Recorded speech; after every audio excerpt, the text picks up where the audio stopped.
What if the oldest writing system in the world carried a message meant not for Mesopotamia but for Egypt? What if Sumerian astronomers, tracking celestial patterns in the pre-dawn darkness of 4000 BCE, saw something that made them send warnings west, across deserts and trade routes, to the land where the greatest monument in human history would one day rise? Beneath the Giza plateau, in chambers still being discovered, in shafts that align with precision we struggle to explain, archaeologists have found fragments that don't quite fit. Anomalies. Traces of knowledge that seem to predate the pyramid itself, as if the structure was built not just as a tomb, but as a repository for something older, something urgent, something pressed into clay tablets before hieroglyphs even existed. So before the story pulls you under, take a moment to like this video and hit subscribe, but only if you're drawn to histories where impossible connections reveal themselves in the dust. And if you're still here, tell me in the comments where you're listening from and what time it is there. I want to imagine this ancient warning stretching across continents, connecting us all beneath the same stars they watched with such intensity. In 1934, beneath the scorching Egyptian sun, a British archaeological team working in the workers' village near the Great Pyramid uncovered something that shouldn't exist. Among the expected pottery shards and limestone fragments, they found a small clay tablet barely larger than a human palm pressed with unmistakable cuneiform script, Sumerian writing, in Egypt. In a context that suggested it had been there since the Old Kingdom, contemporary with the pyramid's construction around 2500 BCE. The tablet was catalogued, photographed, and quietly moved to a museum storage facility in Cairo, where it remained largely forgotten for decades, a historical anomaly too troubling to fully examine. The excavation director, a meticulous scholar named Selim Hassan, noted its presence in his field journals but struggled to explain its appearance. The stratigraphy was undisturbed, the archaeological context clear. This wasn't a later intrusion, some medieval trader's lost possession, or a modern hoax. The tablet sat in sediment layers that contained 4th Dynasty pottery, tools that matched the pyramid construction period, and organic material that would later carbon date to the mid-3rd millennium BCE. It was ancient when it was buried, and it had been buried at exactly the time when the Great Pyramid was rising stone by stone from the desert floor. The cuneiform marks were weathered but readable to those trained in Mesopotamian scripts. They weren't a letter or a trade agreement or one of the countless administrative documents that Sumerian scribes produced by the thousands. The text was fragmentary, damaged at the edges where the clay had crumbled across millennia. But what remained spoke of measurements, of angles, of celestial positions and mathematical calculations expressed in the sexagesimal system that Sumer had developed. Why would such a tablet be here, pressed into Mesopotamian clay, inscribed in Mesopotamian script, buried in Egyptian soil at the exact moment when Egyptian civilization was building its most enduring monument? Hassan shared photographs with colleagues in London and Berlin, hoping someone might explain the tablet's presence through some historical mechanism he'd overlooked. Perhaps it had been brought by later travellers, somehow worked its way down through the soil layers through natural processes, but the responses he received were puzzled and eventually quietly dismissive. The tablet didn't fit the narrative of isolated development that dominated early 20th century archaeology. Egypt and Sumer were understood as parallel experiments in civilization, each developing independently, each following its own trajectory toward complexity. Contact was assumed to be minimal, superficial, limited to sporadic trade. The idea that Sumerian scribes might have been in Egypt during the Old Kingdom, carrying tablets bearing astronomical calculations, suggested a level of exchange, a depth of connection, that the scholarly consensus simply couldn't accommodate. So the tablet was filed away, mentioned briefly in Hassan's published excavation report, in a paragraph so understated that most readers passed over it without pause. It became a footnote, an oddity, One of those archaeological curiosities that doesn't quite fit but isn't dramatic enough to overturn established chronologies. Except it wasn't alone. To understand the mystery, we must travel back beyond the pyramids, beyond even the first Egyptian dynasties, to a time when the Sumerian city of Eridu was already ancient. By 4000 BCE, more than 1400 years before the Great Pyramid would rise, Sumerian scribes were already pressing complex astronomical observations into wet clay. They tracked Venus cycles with precision that wouldn't be matched for millennia. They recorded planetary movements, eclipse predictions, and stellar phenomena with an intensity that suggested something more than idle curiosity. It was as if they were watching the sky not in wonder, but in memory, documenting something they desperately needed future generations to understand. Imagine the night sky above southern Mesopotamia 5,000 years ago. Before light pollution reduced the stars to a faint wash of luminescence, when the Milky Way stretched overhead like a river of light, and every planet, every constellation, every subtle shift in celestial mechanics was visible to eyes adapted to darkness. The Sumerian astronomers didn't just watch this sky, they measured it. They developed mathematical systems to track the movements of Venus through its 8-year cycle, noting exactly where it would appear on the horizon at sunset, where it would disappear into the morning glare, how its position shifted against the background stars. They predicted eclipses with accuracy that wouldn't be replicated until the Greek astronomers learned their methods nearly 3,000 years later. But the intensity of their observations went beyond practical concerns like agricultural calendars or religious festivals. The tablets that survive, pressed with row after row of numerical data, astronomical positions, mathematical calculations, suggest an obsession. They were tracking long-period cycles, changes too gradual for a single human lifetime to perceive. The precession of the equinoxes, that slow wobble of Earth's axis that causes the position of the stars to drift westward over centuries, creating a cycle that takes 25,800 years to complete. The Sumerians knew about precession. They calculated it, measured it, encoded it into their astronomical texts. Why would they care about a cycle that wouldn't complete for hundreds of generations?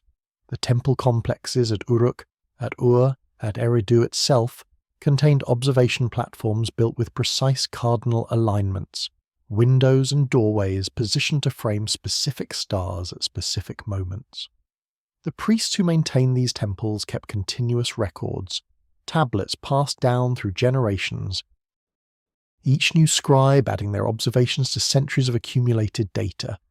They weren't just doing astronomy, they were conducting a vigil, watching for something, tracking something that required permanent monuments and permanent records because the cycle they measured operated on a timescale that dwarfed individual human memory. Samuel Noah Kramer, the great Sumerologist who spent his career translating these tablets in the mid-20th century, noted what he called the urgency in certain astronomical texts. They weren't written with the detached bureaucratic tone of typical Sumerian administrative documents. They carried weight, emotional intensity barely visible through the formal structure of cuneiform marks. These scribes believed they were preserving something vital, and they didn't keep this knowledge to themselves, locked away in Mesopotamian temples.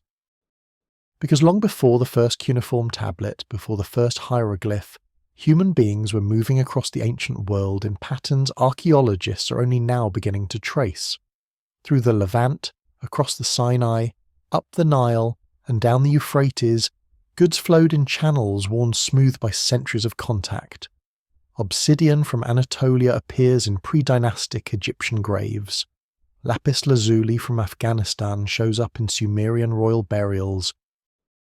And if trade goods travelled these routes, so did ideas, spoken knowledge, warnings perhaps, carried by merchants and priests who understood that some information was too important to remain local, too urgent to risk losing to the silence of a single culture's collapse. The archaeological evidence for these ancient trade networks is fragmentary but undeniable. In the pre-dynastic Egyptian cemetery at Naqada, excavators found cylinder seals of distinctly Mesopotamian design, pressed into clay ceilings that closed jars of imported goods. At the Sumerian city of Nippur, archaeologists uncovered beads made from Red Sea shells, materials that had to have travelled up the Nile, across the Sinai, through the Levant. These weren't random contacts or accidental drift of goods through intermediary traders. The pattern suggests sustained systematic exchange over centuries, but trade goods are just the visible trace of deeper connections.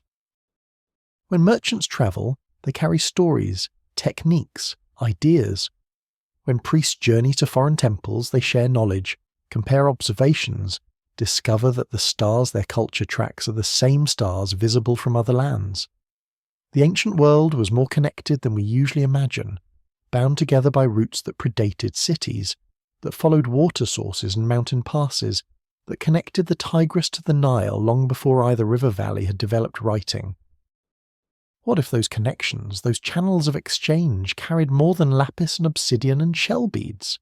What if Sumerian priests, watching the sky with such intensity, calculating cycles that stretched across hundreds of generations, recognized that their own civilization might not endure long enough to witness what they were tracking? What if they deliberately sought out other cultures, younger civilizations with different advantages, different resources, and shared their warnings, their calculations, their urgent sense that something needed to be preserved? Egypt in the late 4th millennium BCE was still developing, still learning, still experimenting with the technologies of civilization, but it had something Mesopotamia lacked: geological stability, a predictable river, abundant stone, and a desert climate so dry that anything buried would survive for millennia. If you wanted to preserve information across deep time, you couldn't choose a better location than the Nile Valley.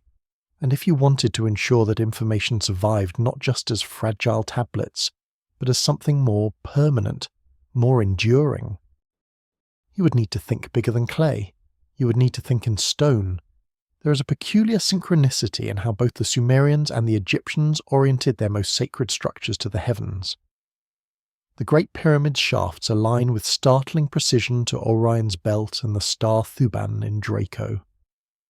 Meanwhile, Sumerian temple complexes and ziggurats tracked the rising and setting points of Venus, Sirius, and the constellation we now call Taurus. But this wasn't casual stargazing.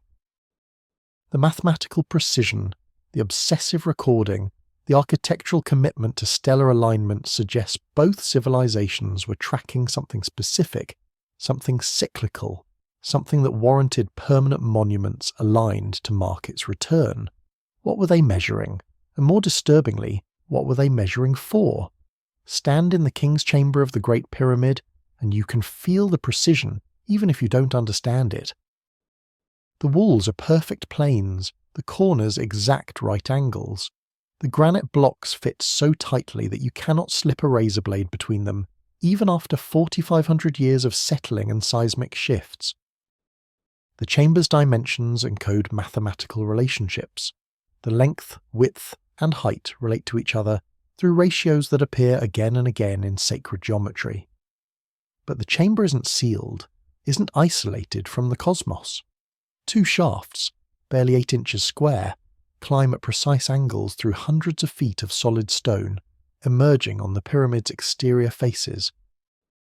For decades, archaeologists assumed these were ventilation shafts, practical solutions to keep air moving in the sealed chamber, but that explanation dissolved when researchers calculated the shaft's angles with modern precision. The southern shaft from the king's chamber points at 45 degrees, targeting the belt stars of Orion as they appeared around 2500 BCE, specifically at the moment of their culmination, their highest point in the southern sky. The northern shaft targets Thuban in Draco, which was the North Pole star at the time of the pyramid's construction, due to the precession of Earth's axis. These aren't approximate alignments, aren't close enough for symbolic purposes.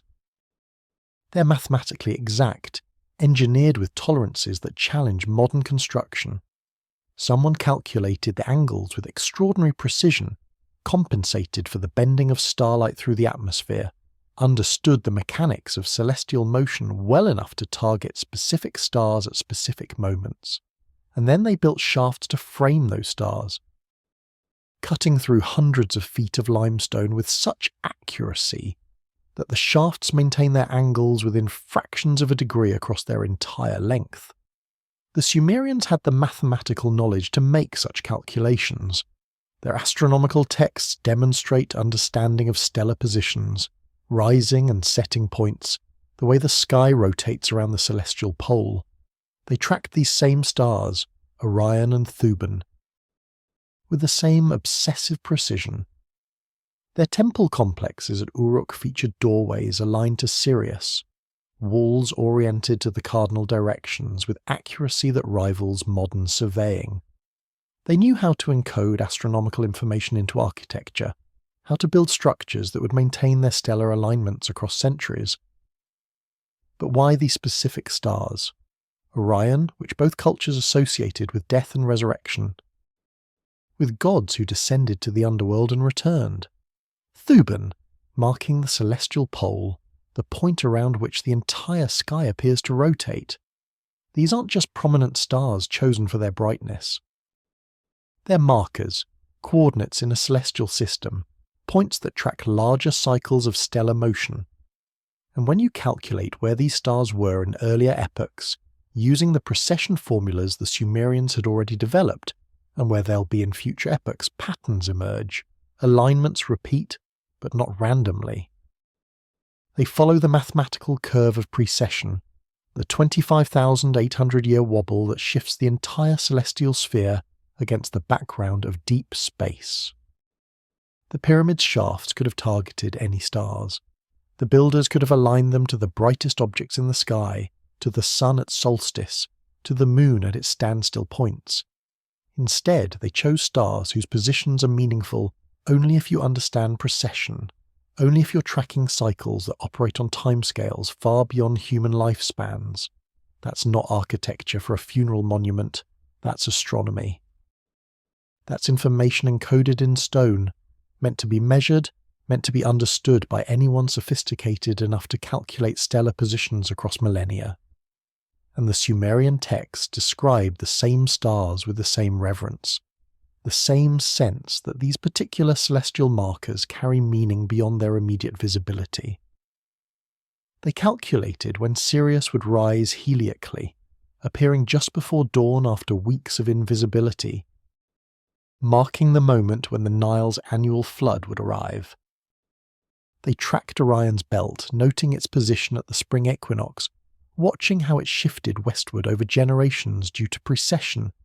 They were teaching the Egyptians what to watch, what to measure, what to preserve. The Sumerian king list, inscribed on multiple tablets dating to the early 2nd millennium BCE, presents a historical puzzle that has troubled scholars since its first translation. It describes antediluvian kings who reigned for thousands of years before a great flood. Quote, "The reigns are impossibly long, almost geological in scale, yet these aren't presented as myths or legends, but as historical records sandwiched between verifiable dynasties of known rulers. Egyptian records show something similar in the pre-dynastic period, with the Palermo stone referencing divine or semi-divine rulers whose reigns stretch back into a time before what we consider Egyptian civilization began. Could these be metaphorical? Certainly. But what if they're encoded astronomical records, documenting not human reigns but celestial cycles too long for a single lifetime to witness? The list begins with the line, quote 3. Then it names 8 kings, with reigns measured in Shah, a Sumerian unit that some scholars translate as 3,600 years. King Alulim reigned for 8 Shah, King Alaljar for 10 Shah. The numbers are absurd if taken literally. Spans of time no human could possibly rule. But the Sumerian scribes weren't naive. They understood human mortality, recorded actual historical reigns that match archaeological evidence. Why insert these impossible numbers unless they meant something else? Astronomers have suggested that the king list might be encoding celestial cycles. A Shah could represent not years, but some other unit of celestial measurement, perhaps related to planetary periods or precessional shifts. The total span of antediluvian rains adds up to specific numbers that correspond, interestingly, to certain astronomical cycles: the period of Saturn's orbit, the time required for multiple Venus cycles to realign with the solar year, the fractional portion of the full precessional cycle. If you interpret the king list as an astronomical text rather than a political document, the numbers start to make a strange kind of sense. They're tracking something, measuring something that operates on a timescale human history can barely comprehend. The Egyptian records echo this structure. The Palermo stone, a fragment of a larger annal listing kings and their achievements, references rulers from before the First Dynasty, shadowy figures whose reigns stretch back into a period Egyptians called the Time of the Gods. Manetho, the Egyptian priest historian who wrote in the 3rd century BCE, preserved traditions of divine dynasties that ruled for tens of thousands of years before the first human pharaohs. Modern scholars treat these as mythology, creation stories not meant to be taken literally. But what if both cultures were using the same encoding system, documenting not human rulers, but celestial rulerships, the periods when specific stars or planets dominated certain positions in the sky? The flood itself appears in both traditions with suspicious consistency. The Sumerians described a catastrophe that destroyed civilization, a deluge sent by the gods that only one family survived by building a boat and preserving knowledge. The Egyptian creation myths speak of Nu, the primordial flood from which the first land emerged, of cyclic destruction and renewal. These aren't identical stories, they're parallel memories, suggesting not cultural borrowing but independent preservation of something real, something catastrophic enough that every civilization that survived it burned the memory into their foundational narratives. What could create such universal trauma? What event would warrant encoding its timing into king lists and astronomical texts, building monuments to mark its cycle, sending warnings across civilizations?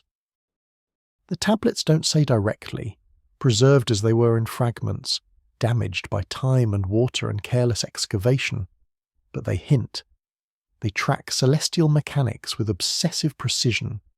They measure cycles too long for oral tradition to preserve.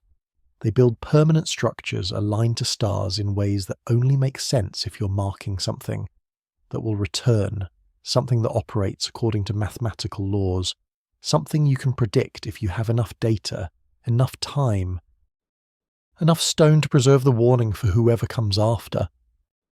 Every schoolchild knows the biblical flood story, but fewer know that the Bible's version is a late echo of something far older. The Epic of Gilgamesh, transcribed from Sumerian sources around 1800 BCE, contains the most detailed ancient flood narrative. But Egypt too preserves flood traditions, references to a time when the world was unmade and remade, when the gods themselves retreated and returned. These aren't identical stories, they're parallel memories, suggesting not cultural borrowing but independent preservation of something real, something catastrophic enough that it burned itself into the collective memory of every civilization that survived it. What event could create such universal trauma? And if the Sumerians documented it most completely, would they not try to warn others, including the Egyptians building monuments meant to outlast time itself? The flood account in Gilgamesh is remarkably specific. It names the survivor, Utnapishtim, describes the construction of his boat with precise measurements, lists the animals he saved, documents the duration of the deluge down to the day. 7 days and 7 nights the waters rose, covering even the mountains, drowning all of humanity except those aboard the vessel. When the waters receded, Utnapishtim sent out birds to test for dry land, first a dove, then a swallow, finally a raven that didn't return, proof that somewhere earth had emerged from the flood. The details are so concrete, so practical, that they read less like myth and more like someone's memory of a real catastrophe, passed down and eventually committed to clay. But here's what makes the story more than just ancient disaster narrative. Utnapishtim was warned. The god Ea came to him in a dream and gave him explicit instructions. Build the boat to these dimensions, seal it with pitch, bring aboard your family and representatives of all living things, because a flood was coming that would destroy civilization. He was given time to prepare, knowledge of what was approaching, a chance to preserve something through the catastrophe. This wasn't random destruction. It was cyclical, predictable to those who knew how to read the signs. The Egyptian traditions approach the same event from a different angle. Their texts don't speak of a single family in a boat, but they reference the primordial waters, Nu, from which the first land emerged. The pyramid texts carved into royal tombs of the Old Kingdom describe cycles of creation and destruction, periods when the gods withdrew and the world returned to chaos before being remade. The temple inscriptions at Edfu, though recorded much later, preserve older traditions of a former time, an age when divine beings walked the earth and then departed after teaching humanity the essential knowledge needed to maintain civilization. After their departure came a period of darkness and forgetting, and then a rebuilding. What's striking is that both traditions link the flood to knowledge preservation. In the Sumerian version, Utnapishtim doesn't just save animals and his family. He preserves the tablets, the written knowledge, carrying them aboard the boat so that when the waters recede, civilization can begin again with its accumulated wisdom intact. The Egyptian texts similarly emphasize that certain knowledge was passed down from the ancestors, divine or semi-divine beings from before the current age of the world. This knowledge included astronomy, mathematics, architecture, the sacred sciences necessary for building temples and tracking the sky. If both civilizations preserved memories of the same catastrophe, and if that catastrophe was linked to celestial mechanics, to cycles tracked by astronomical observation, then the obsessive skywatching makes terrible sense. They weren't just curious about the stars, they were watching for the return of whatever conditions had caused the flood. They were trying to predict when the cycle would complete again, when the danger would return, and they were desperate to ensure the warning survived, even if their own civilizations didn't. Modern science offers disturbing possibilities for what could cause such widespread flooding. A large meteor impact in an ocean would create tsunami waves that could inundate coastal areas worldwide. Rapid glacial melting at the end of the last ice age raised sea levels by hundreds of feet, drowning entire coastlines where early human settlements had developed. A close pass by a large celestial object could cause tidal disruptions, earthquakes, volcanic activity on a global scale. All of these are cyclical in the deep time sense, following orbital mechanics, predictable if you have enough data, enough centuries of observation to recognize the pattern. The Sumerians had that data. They had been watching the sky for at least 2,000 years by the time the Great Pyramid was built, accumulating observations, tracking cycles, calculating orbits. If they had identified a long-period cycle connected to catastrophic events, a celestial configuration that repeated every several thousand years and correlated with geological disruption, they would do exactly what the evidence suggests they did. They would document it obsessively. They would try to preserve the warning in multiple formats, multiple locations. And they would reach out to other civilizations, sharing the knowledge, ensuring redundancy in case their own culture fell to the very catastrophe they were tracking. The Great Pyramid, then, becomes more than a tomb. It becomes an archive built to survive floods, earthquakes, the collapse of civilizations, the forgetting and relearning of language itself. It becomes a message encoded in stone, mathematical and astronomical data embedded in its dimensions and alignments, waiting for some future culture sophisticated enough to measure it accurately and understand what it's saying. A warning from the survivors of one cycle to the inhabitants of the next, pressed not into fragile clay but into 6 million tons of precisely arranged limestone and granite, positioned on the Giza plateau where it will stand for geological ages. marking something that matters across deep time. In 2017, muon tomography, a technique using cosmic rays to peer through solid stone, revealed something extraordinary beneath the Great Pyramid. Large void spaces, previously unknown, sitting in configurations that serve no obvious structural purpose. These aren't stress relief chambers or simple architectural solutions. They're rooms, unmapped and unsealed since the pyramid's construction 4,500 years ago. Egyptian authorities have been cautious about opening them, partly from preservation concerns, but perhaps partly from uncertainty about what might be found. Because if these chambers were meant to house something precious, something worth protecting for millennia, what knowledge might they contain, and who put it there? The discovery was made by an international team called Scan Pyramids, using particle physics to image the pyramid's interior without drilling or damaging the structure.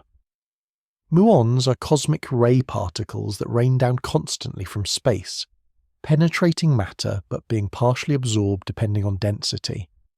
By placing detectors inside known chambers and measuring the rate of the muon strikes from different angles, researchers can map density variations. Revealing empty spaces hidden within solid stone is like an X-ray, but using cosmic rays instead of artificial radiation, capable of seeing through hundreds of feet of limestone with remarkable clarity. The initial scans revealed what the team called the Big Void, a cavity at least 100 feet long, positioned above the Grand Gallery at roughly the same angle. It's not a crack or natural formation. The void maintains consistent dimensions across its length, suggesting it was deliberately incorporated into the pyramid's design.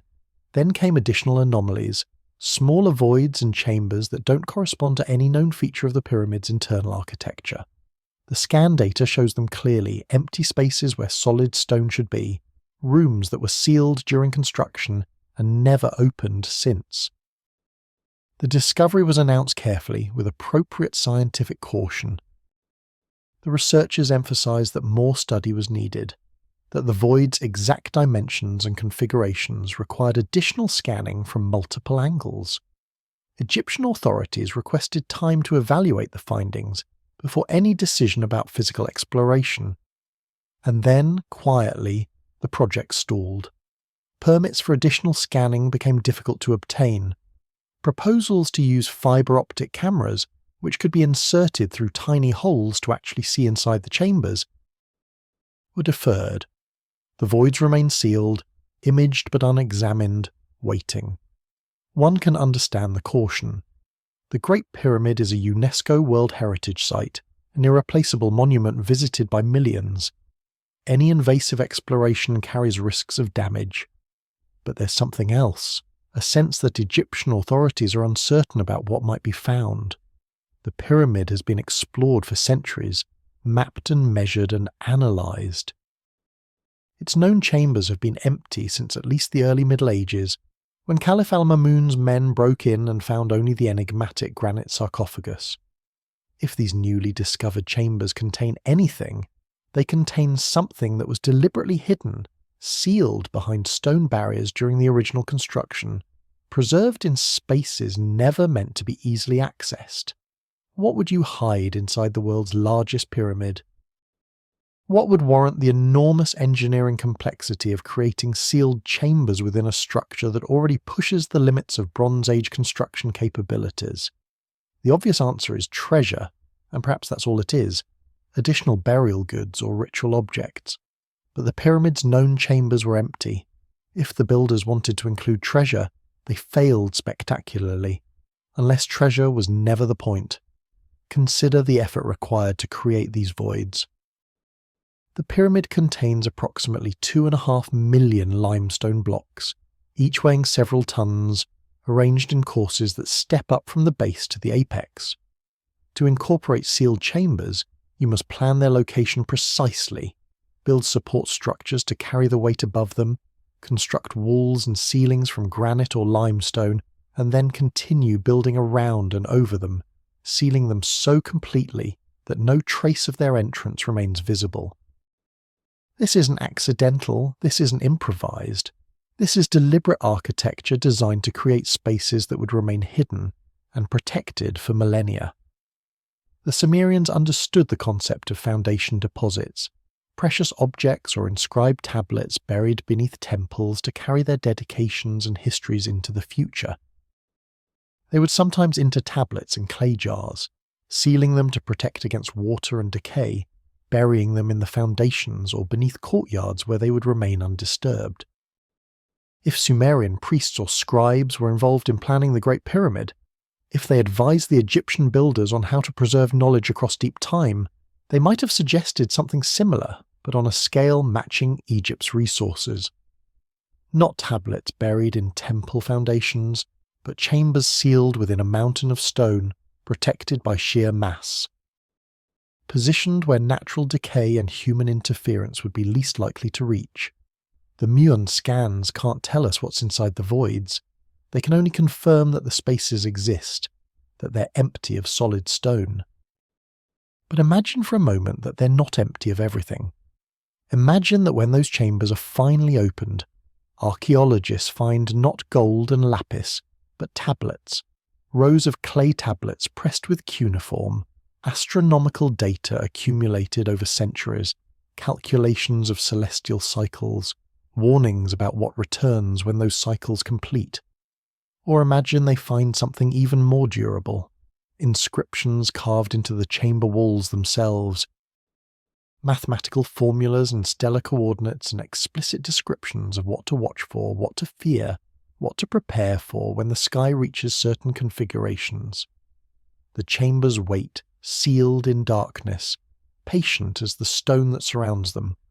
Whatever they contain has been waiting for 4,500 years, preserved in conditions almost perfect for archaeological material. No light, minimal temperature variation, protected from moisture and oxygen, and the slow decay that claims everything left exposed.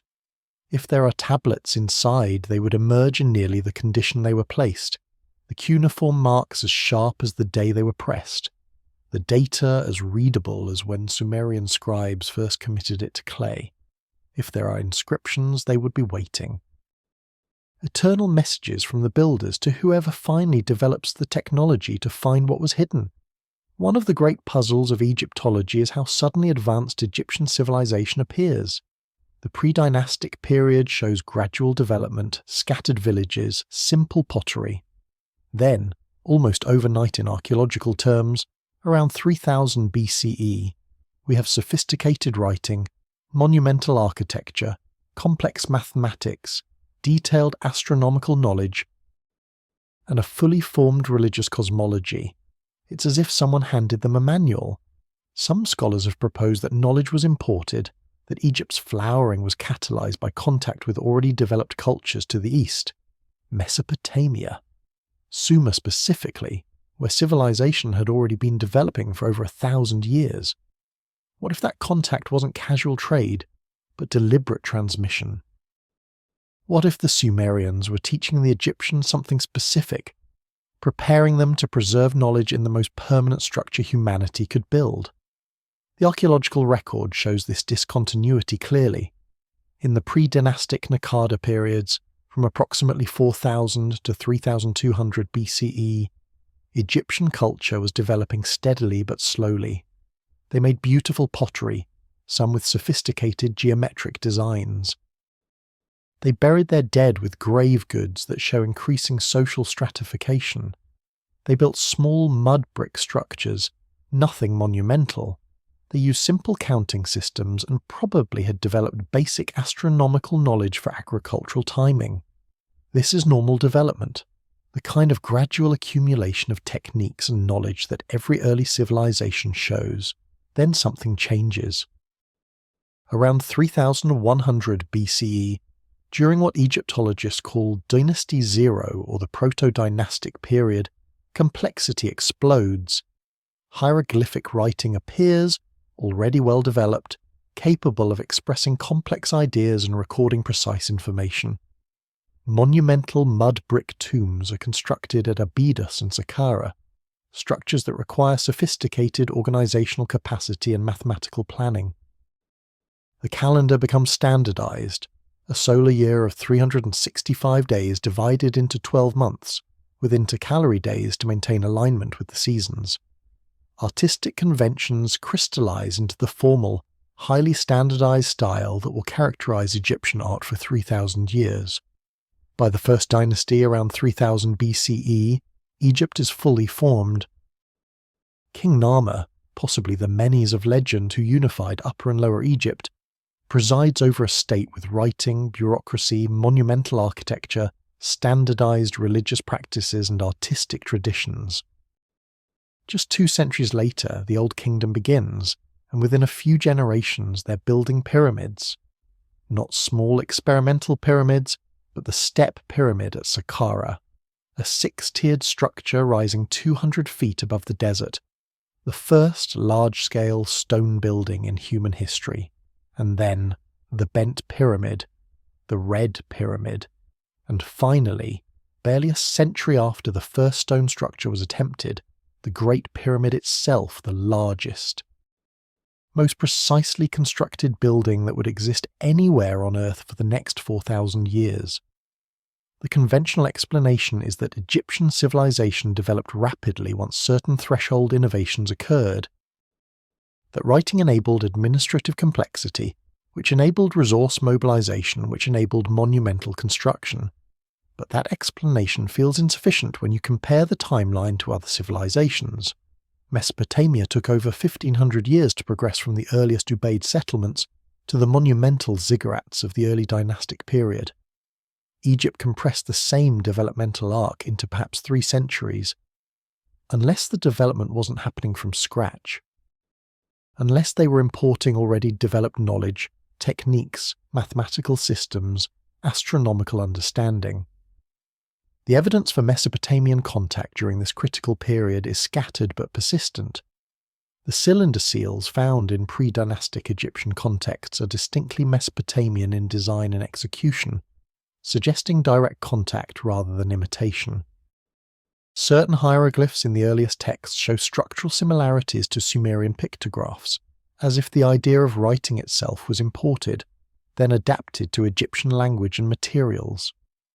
The mathematical systems the Egyptians used for construction calculations show traces of sexagesimal influence, base 60 mathematics that was Sumer's great innovation, but has no obvious developmental precursor in Egypt. And then there's the astronomy. The Egyptian calendar was extraordinarily sophisticated from its first appearance, based on the heliacal rising of Sirius, the brightest star in the sky. Heliacal rising is when a star becomes visible just before dawn, after a period of being too close to the sun to see. Predicting this requires years of careful observation and mathematical calculation. The Egyptians knew exactly when Sirius would rise helically, knew how to correlate that rising with the Nile's flood, knew how to maintain a calendar that tracked both solar years and stellar positions. That's not beginner astronomy. That's the kind of knowledge that takes generations to accumulate, unless someone who's already accumulated it teaches you directly. The Sumerians had that knowledge. They had been tracking Sirius, which they associated with their goddess Inanna, for at least 1,000 years by the time Egyptian civilization crystallized. They had developed the mathematical tools to predict stellar positions, calculate calendrical cycles, understand the relationships between different astronomical periods. And they had reasons to share that knowledge if they believed it was too important to risk losing to a single civilization's potential collapse. Imagine Sumerian priests arriving in pre-dynastic Egypt, perhaps following trade routes that were already ancient, carrying with them not trade goods, but knowledge. They would have been received with reverence, strangers from a legendary land where cities rose in tears toward the heavens, where writing captured speech itself, where the priesthood commanded secrets of the sky. They would have taught patiently, perhaps over decades or generations, establishing relationships with Egyptian pre-scholars, sharing techniques of observation, calculation, construction. They would have explained what they were tracking, why it mattered, why Egypt with its stone and stability was the perfect location for a permanent archive. The Egyptians would have adapted the knowledge to their own context, their own materials, their own religious framework. They wouldn't have simply copied Mesopotamian culture, they transformed it, made it Egyptian, expressed it through their own artistic and architectural traditions. But the core knowledge, the astronomical data, the mathematical principles, the urgent sense that something needed to be preserved, would have been transmitted intact. And when the Egyptians began building their first true pyramids, they would have incorporated that transmitted knowledge into the design, creating structures that were simultaneously royal tombs and astronomical instruments and archives of encoded data, serving multiple purposes in the characteristically Egyptian way, but carrying at their core a Sumerian warning about cycles and catastrophes and the importance of watching the sky. When you examine the mathematical principles embedded in both Sumerian astronomical tablets and the Great Pyramid's dimensions, disturbing patterns emerge. The same ratios appear, the same geometric relationships, the same numerical constants that wouldn't be officially discovered until much later. Pi, phi, the relationship between Earth's dimensions and celestial mechanics, all encoded in stone and clay. But these aren't abstract mathematical explorations, they're practical applications, suggesting both cultures were measuring something real, something physical. The Great Pyramid's base perimeter divided by twice its height yields pi with remarkable accuracy. Sumerian tablets calculate lunar cycles and planetary orbits using sexagesimal mathematics that mirror the pyramid's internal proportions. Coincidence seems inadequate to explain it. What if both are encoding the same data, preserving the same warning in different media, ensuring that if one fails, the other endures? The Great Pyramid's base is approximately 756 feet on each side. Its original height was about 481 feet. If you calculate the base perimeter and divide by twice the height, you get 3.143, which is accurate to 3 decimal places. This has been noted by researchers for over a century, usually dismissed as coincidence, but the precision is remarkable. The Egyptians supposedly didn't know pi, didn't have the mathematical tools to calculate it, yet there it is, embedded in the pyramid's fundamental proportions. But here's where it becomes more interesting. The same ratio appears in Sumerian mathematical tablets. They calculated the circumference of circles using a constant they called 3 1/8, which equals 3.125, close to pi but not quite accurate. Except in certain astronomical tablets, when calculating orbital periods and circular motion, they used a more precise constant, one that matches the ratio encoded in the pyramid's dimensions. They knew pi, or at least knew it to several decimal places, accurate enough for astronomical calculations, even if they didn't have a formal proof of its mathematical properties. Then there's phi, the golden ratio, approximately 1.618, the number that appears in natural growth patterns, spiral shells, the arrangement of seeds in sunflowers. The golden ratio also shows up in the pyramid's geometry. The slope angle of the pyramid's faces, approximately 51.8 degrees, creates a relationship between height and base, where the triangular face has proportions related to phi. The ratio between the slant height and half the base length approximates the golden ratio. Again, supposedly the Egyptians didn't know this ratio, yet it appears in their most precisely engineered structure. Sumerian texts contain calculations that generate phi, though they don't name it or treat it as a special constant. When they calculate certain astronomical ratios, particularly those related to planetary synodic periods, the numbers that appear in their tables are related to the golden ratio. It emerges naturally from the mathematics of orbital mechanics, from the way planetary periods relate to Earth's year. If you're calculating when Mars or Venus will return to the same position in the sky relative to the Sun, you end up manipulating ratios that approximate phi. The pyramid's dimensions also encode relationships to Earth's size. If you multiply the pyramid's height by 43,200, you get a number very close to Earth's polar radius. The base perimeter multiplied by the same constant approximates Earth's circumference at the equator. This has led to wild speculation that the ancient Egyptians somehow knew Earth's exact dimensions, which seems impossible. But what if they didn't measure Earth directly? What if they were encoding astronomical data, relationships between stellar distances and angular measurements, and those relationships happen to correspond to Earth's dimensions, because both are determined by the same underlying geometry of orbital mechanics? The Sumerians calculated Earth's circumference. Not directly, they didn't have the technology for geodetic surveying on that scale, but they had accumulated centuries of astronomical observations, measurements of stellar positions from different latitudes, data on how the visible sky changes as you travel north or south. With enough data and sufficient mathematical sophistication, you can work backward from those observations to calculate the planet's size.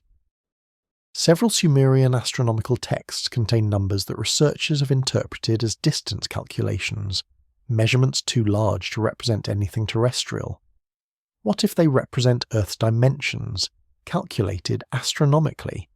If both cultures had calculated Earth's size using astronomical methods, they would naturally use similar mathematical approaches, generating similar constants and ratios. And if they wanted to preserve those calculations, encoding them into permanent structures would make sense. Tablets can be copied, translated, distributed, but they're fragile. Stone is permanent. If you build a structure whose very dimensions encode mathematical and astronomical data, that data will survive as long as the structure stands. Anyone sophisticated enough to measure it accurately will recognize the non-random ratios, will realize that the proportions are carrying information beyond their structural function. This is what makes the mathematical parallels so compelling. It's not just that both cultures knew pi and phi and Earth's dimensions, it's that they both chose to encode that knowledge into their most permanent, most sacred structures and texts. The Great Pyramid isn't just built with these ratios, it's deliberately proportioned to display them, to make them measurable, to ensure that future civilizations will discover them when they achieve sufficient precision in surveying and mathematics. The Sumerian tablets don't just use these constants in calculations, they emphasize them, repeat them, structure entire mathematical systems around them as if marking them as especially important. And all of this mathematics, all these encoded constants and geometric relationships, they're not abstract. They're practical applications related to astronomical measurements, to calculating celestial positions, to predicting orbital periods and eclipse cycles and the slow drift of the precession. They're the mathematics you need if you're trying to track long-period celestial events, if you're attempting to predict when specific astronomical configurations will recur. The mathematics is serving the astronomy, which is serving the warning, which is encoded into both clay and stone, redundant preservation across media and geography, ensuring that if one archive fails, another will endure. The tablet discovered in 1934 wasn't the only one. As archaeologists began comparing museum collections and re-examining old excavation records, more emerged. Small fragments, most badly damaged, but unmistakably Mesopotamian in origin, found in contexts that date them to the Old Kingdom period. These aren't trade goods or later intrusions. They're contemporary with the pyramids themselves. Official publications mention them only briefly, often in footnotes, as if acknowledging them fully would require explanations that challenge too much of what we think we understand. But the tablets exist, catalogued and photographed, quietly waiting in museum storage for someone to ask the difficult questions about what they're doing in Egypt at all, and more importantly, what they say. The pattern only became clear when researchers started systematically reviewing excavation reports from the early 20th century. When archaeological method was less rigorous and unusual, finds were often catalogued without much analysis.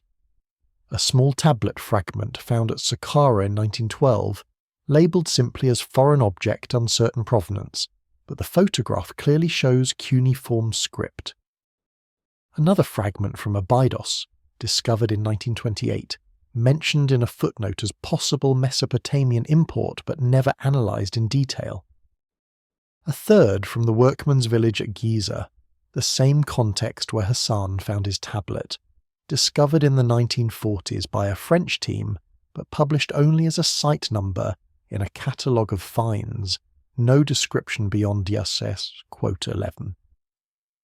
When these fragments were finally re-examined in the late 20th century using modern photographic enhancement and comparison to well-documented Mesopotamian texts, their nature became undeniable. They were Sumerian, or in some cases Akkadian.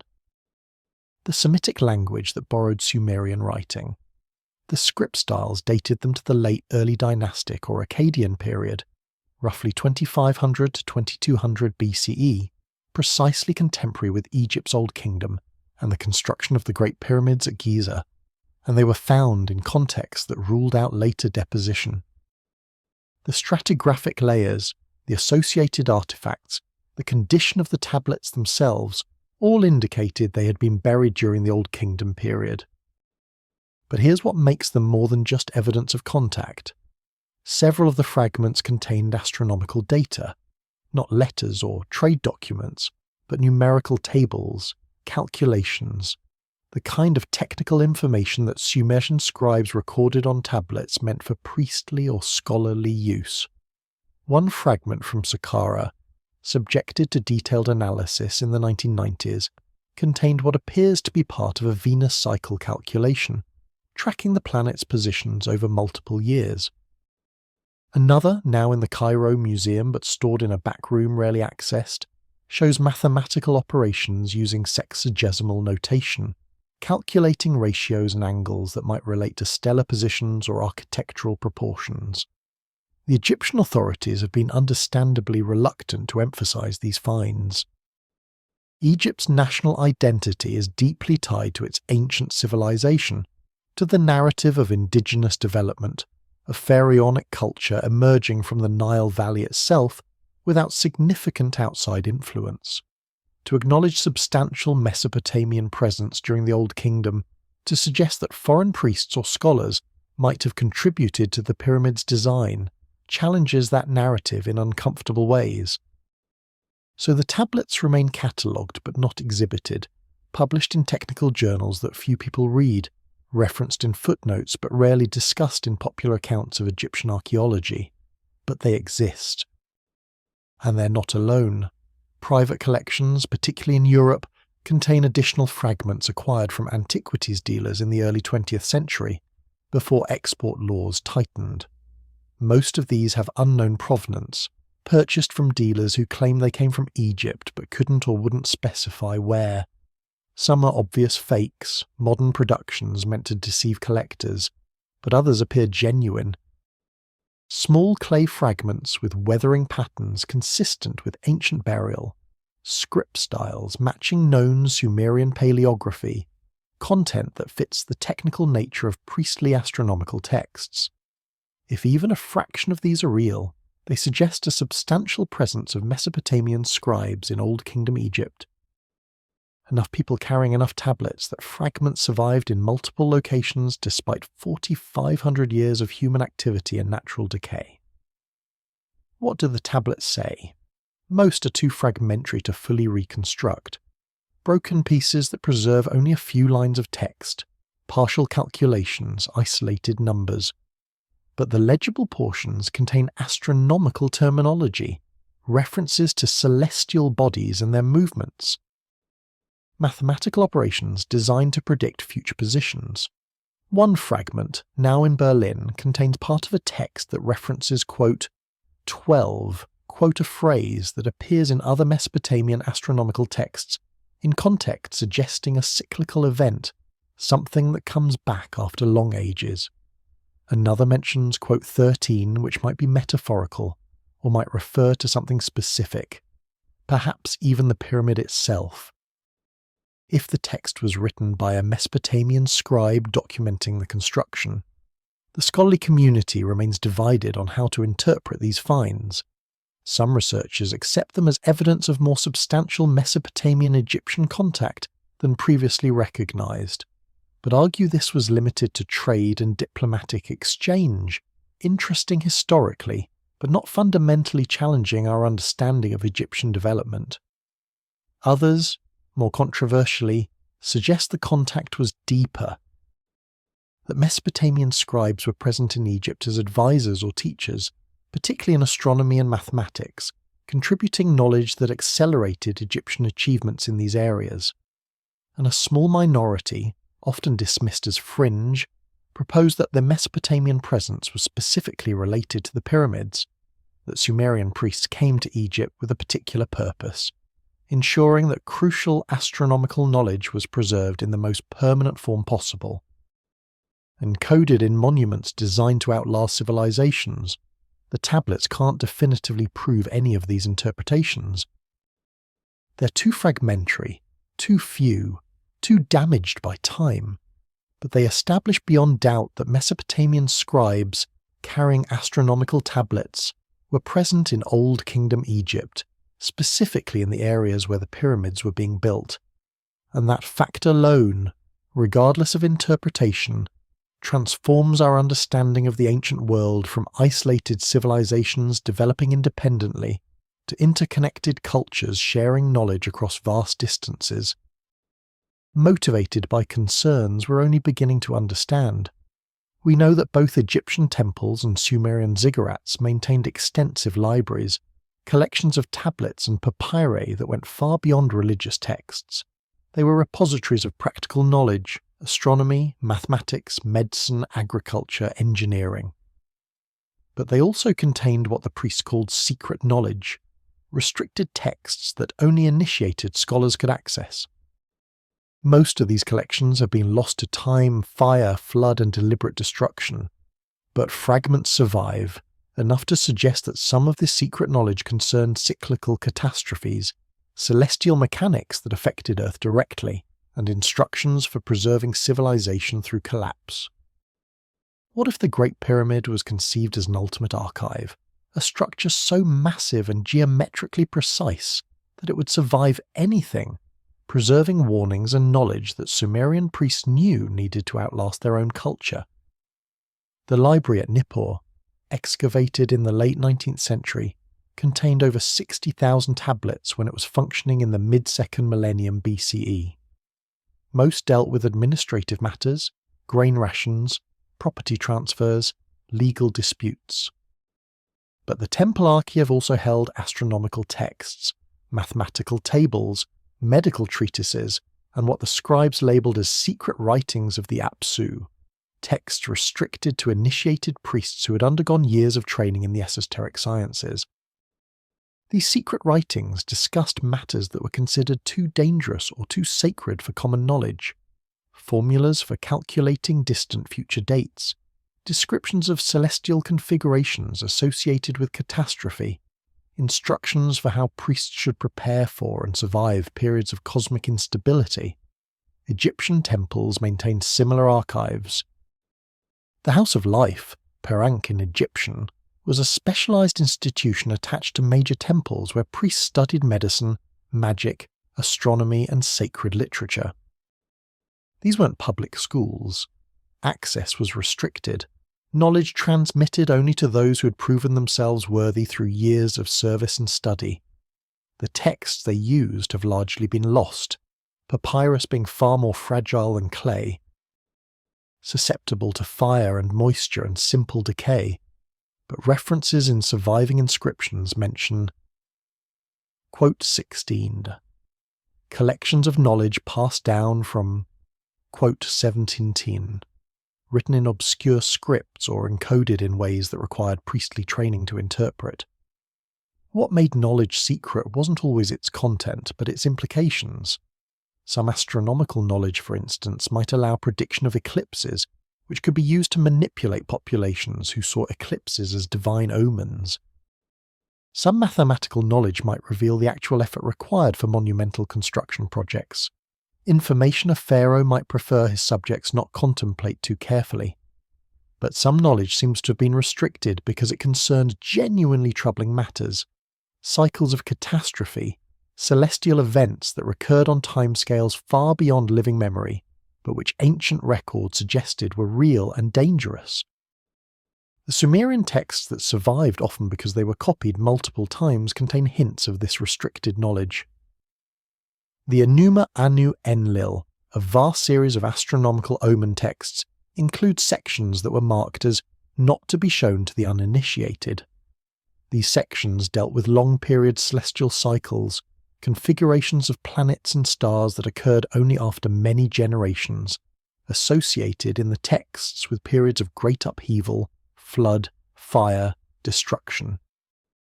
The tablets describe these not as divine punishment, but as natural consequences of celestial mechanics, as if the priest understood there was a physical relationship between certain astronomical configurations and terrestrial catastrophe. If such knowledge existed, if Sumerian priests had identified genuine correlations between long-period celestial cycles and catastrophic events, they would face a terrible responsibility. The knowledge was too important to lose, but too dangerous to share widely. It needed to be preserved in forms that would survive the very catastrophes it predicted, but also in forms that would only be understood by civilizations sophisticated enough to use it responsibly. A mountain of precisely proportioned stone, positioned at specific coordinates, aligned to specific stars, containing sealed chambers with additional data, would serve that purpose perfectly. The structure itself would survive almost anything, and its mathematical encoding would only be fully decipherable by a civilization that had developed sufficiently advanced astronomy and mathematics to measure it accurately. The Great Pyramid, then, becomes the ultimate temple archive, incorporating both the Egyptian tradition of monumental stone construction and the Mesopotamian tradition of encoded astronomical knowledge. It's not hidden, not buried, not disguised. It sits in plain sight on the Giza plateau, dominating the landscape, impossible to ignore. But its true content isn't in chambers filled with treasure or inscribed with obvious text. Its content is in the geometry, the proportions, the alignments, the mathematical relationships embedded in every dimension.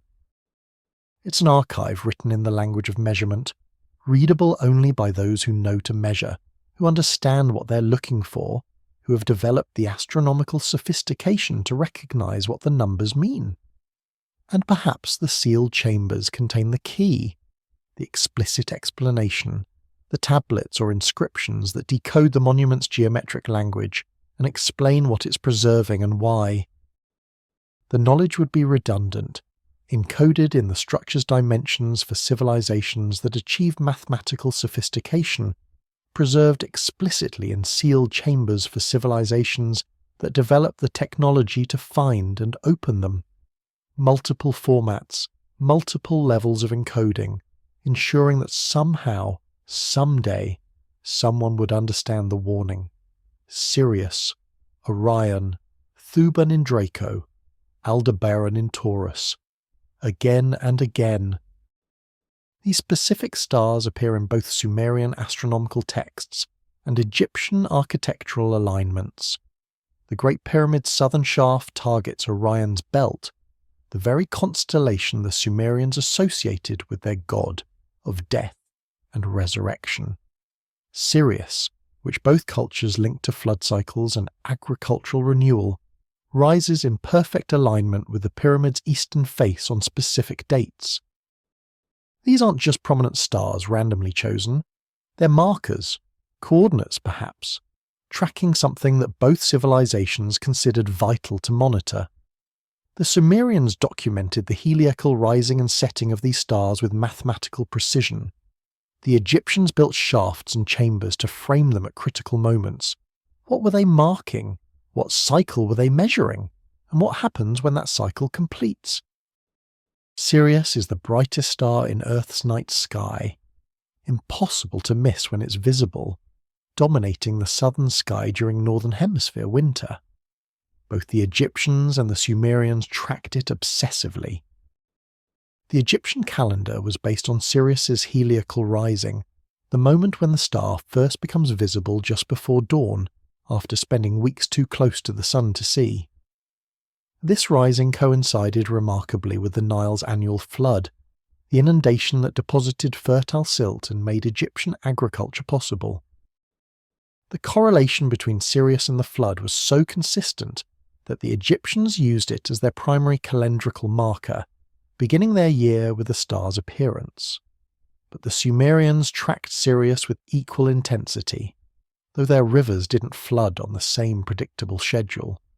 They called it the Arrow Star, associated it with Inanna, their goddess of love and war, recorded its positions with the same mathematical precision they applied to Venus and Jupiter and Mars. Why? If the practical calendar function was less relevant to Mesopotamian agriculture, what were they tracking?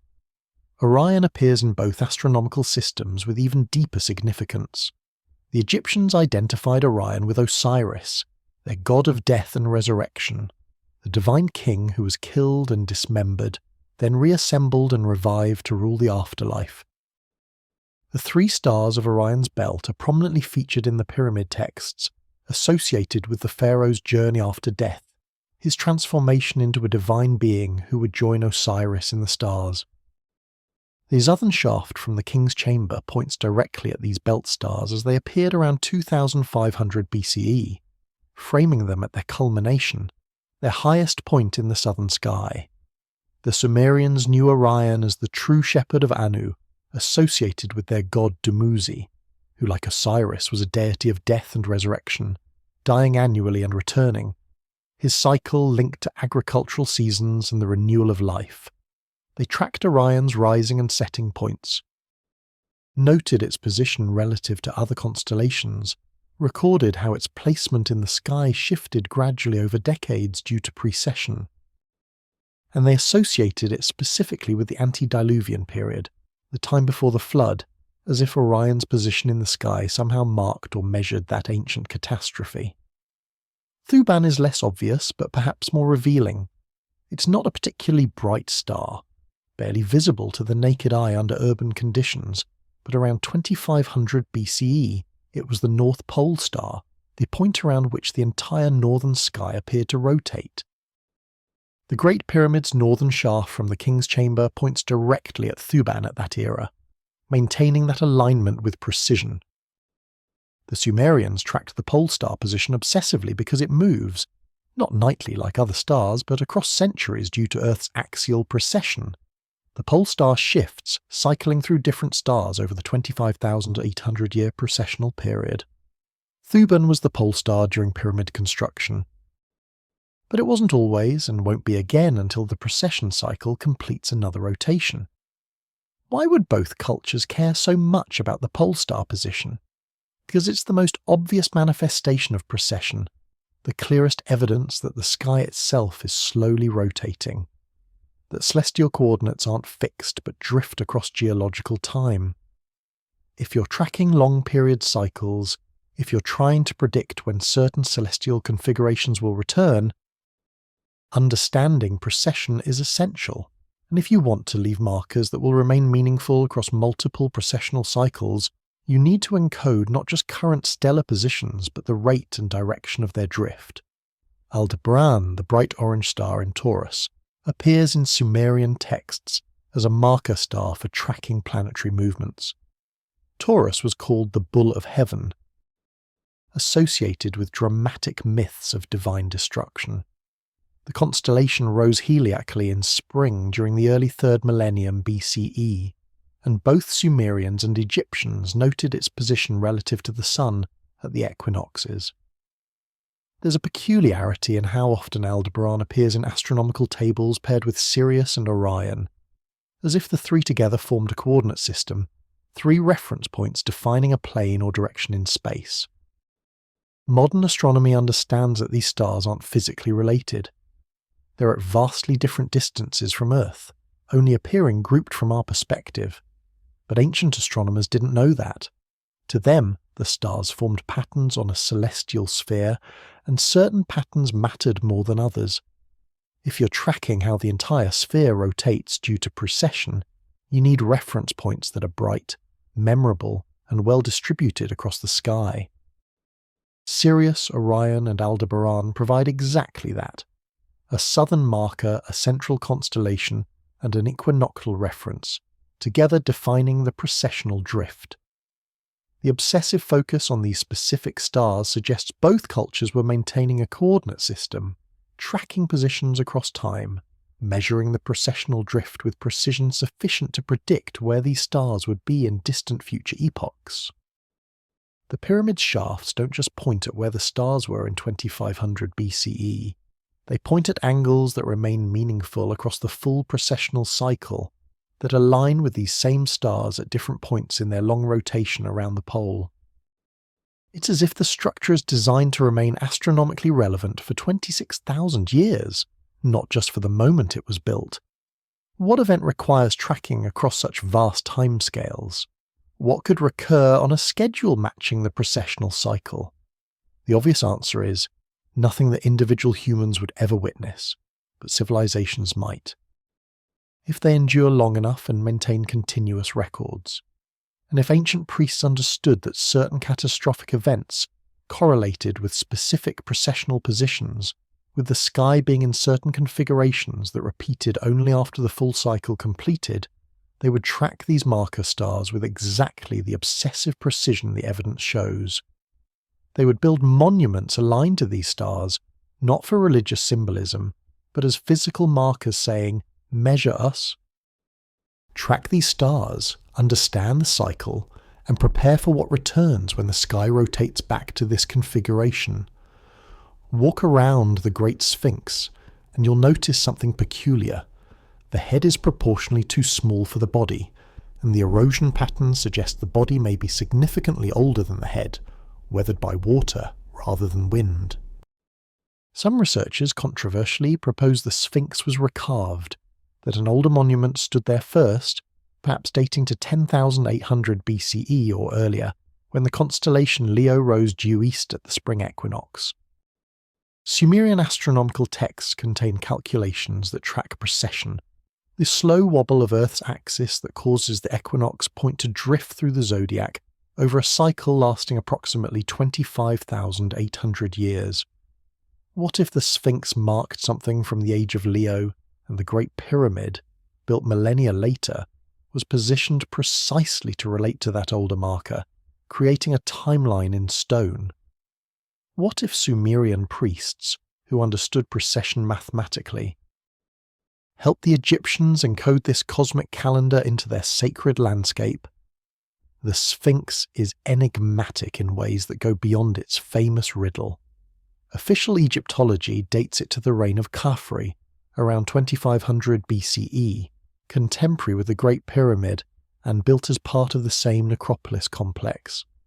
The evidence is the proximity, the architectural style, the fact that Khafre's pyramid temple aligns with the Sphinx temple in ways suggesting coordinated planning. But the Sphinx itself carries no inscriptions, no cartouches, no explicit claims of authorship. We attribute it to Khafre based on context and stylistic analysis, not direct evidence. And then there's the weathering.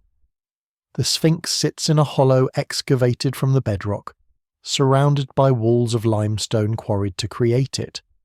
Those walls show deep erosion, vertical channels and undulating patterns that geologists recognize as characteristic of water erosion, of rainfall running down rock faces over extended periods. But Egypt's climate has been arid for thousands of years. The last period of sustained rainfall in the region ended around the close of the African humid period, approximately 5,000 years ago. If the erosion patterns on the Sphinx enclosure walls were created by rainfall, they would require centuries or millennia of exposure during a wetter climate, pushing the structure's origins back far earlier than the conventional date. Robert Shaw, a geologist from Boston University, examined the Sphinx in the 1990s and argued that the weathering patterns are inconsistent with the conventional chronology, that they suggest the core of the structure could date to 7000 BCE or earlier. His analysis was controversial, dismissed by most Egyptologists as misinterpreting the geology or failing to account for alternative weathering mechanisms. But the erosion patterns remain, undeniably different from the wind erosion that affects other structures on the plateau, suggesting at minimum that the Sphinx or its enclosure has a more complex history than simple construction in the 4th dynasty. Then there's the head. It's small, disproportionate to the massive body, as if carved from a larger original.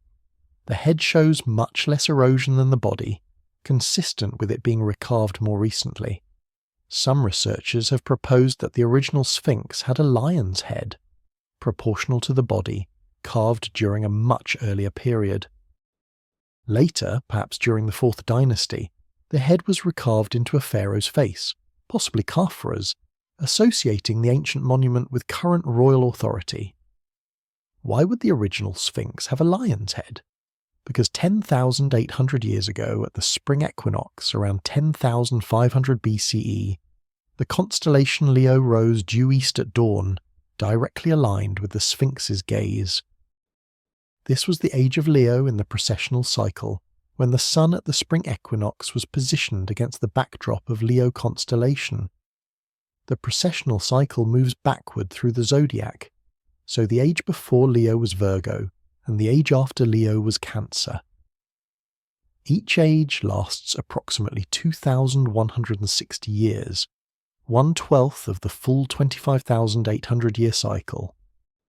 If the Sphinx was carved during the age of Leo to mark that precessional epoch, it would be a temporal monument, a marker saying, "This is when we were here, this is what the sky looked like, measure from this point." And then, 8,000 years later, when Egyptian civilization arose in the Nile Valley and began building their own monuments, they would have found this ancient marker, weathered but still recognizable, positioned on the plateau that they recognized as sacred. They would have incorporated it into their own sacred landscape, perhaps recarving the head to claim it, building the pyramids in precise geometric relationship to it, creating a complex that spanned precessional epochs. The Sumerian astronomical texts contain explicit calculations for precession. They knew the equinox point moved westward through the fixed stars at a specific rate, completing a full circuit in approximately 25,800 years. They tracked which constellation the sun rose in at the spring equinox, noted how it shifted over centuries, calculated how long until the cycle completed. This knowledge wasn't abstract astronomy. It was practical timekeeping on a cosmic scale, measuring ages by which constellation ruled the equinox. If Sumerian priests travelled to Egypt in the early 3rd millennium BCE, bringing their astronomical knowledge, they would have recognized the Sphinx immediately for what it was, an ancient precessional marker from the age of Leo. They would have understood its significance, would have encouraged the Egyptians to preserve it, to build around it, to create a sacred complex that honoured both the ancient marker and the current age. The Great Pyramid's position relative to the Sphinx isn't random. The geometric relationships, the sight lines, the way the structures relate to each other and to the cardinal directions, all suggest deliberate planning that took both monuments into account. This creates a timeline in stone. The Sphinx marking one precessional age, Leo, approximately 10,500 BCE. The Great Pyramid marking another age, Taurus, around 2,500 BCE. The two structures together span 8,000 years, 1/3 of the full precessional cycle, their temporal coordinates, reference points in the long rotation of the sky, saying, "The cycle was here, now it's here. Measure between them and you'll understand the rate of change, the speed of the cosmic clock. And if you understand the rate, you can predict the future. You can calculate when the cycle will complete, when the sky will return to the configuration it held at the beginning. You can determine when the age of Leo will return, approximately 13,000 years from now, completing the full 26,000-year rotation. What happens then? What do the ancient monuments, the mathematical encodings, the obsessive astronomical tracking suggest will occur when the cycle completes and the sky returns to its starting configuration? The Epic of Gilgamesh describes a journey to the Cedar Mountain, far to the west of Mesopotamia, to obtain sacred cedar wood for temple construction. Scholars usually identify this with Lebanon, but the distances and descriptions in some versions suggest a farther destination, Egypt. The Egyptians prized cedar for their most sacred constructions, importing it at enormous expense. What if the epic preserves a memory of actual expeditions, diplomatic missions that carried more than just wood back and forth? What if Gilgamesh, perhaps not as an individual but as a title or office, represents Sumerian envoys who travelled to Egypt in the early 3rd millennium BCE, bringing with them astronomical knowledge, mathematical principles, and warnings about celestial cycles that the Egyptian priesthood then encoded into their most permanent monument? The epic describes Gilgamesh seeking immortality, finding instead knowledge of the flood. What if that knowledge, that warning, found its way into Egyptian hands? The Epic of Gilgamesh is one of humanity's oldest literary works, compiled from Sumerian sources around 1800 BCE but preserving stories that were already ancient. Gilgamesh himself may have been a real king of Uruk, reigning around 2700 BCE, though the historical figure is buried under layers of legend. The epic describes his exploits, his friendship with the wild man Enkidu, and his quest for immortality after Enkidu's death. But embedded in the mythological narrative are geographical and political details that suggest real journeys, actual expeditions to distant lands. The journey to the Cedar Mountain is one of these potentially historical elements. Gilgamesh and Enkidu travel for days through wilderness to reach a mountain where cedar forests grow, guarded by a fierce demon named Humbabe. They defeat the guardian, cut down cedars, and bring the timber back to Uruk for temple construction. The standard interpretation places this mountain in Lebanon, the source of cedar timber that was traded throughout the ancient Near East.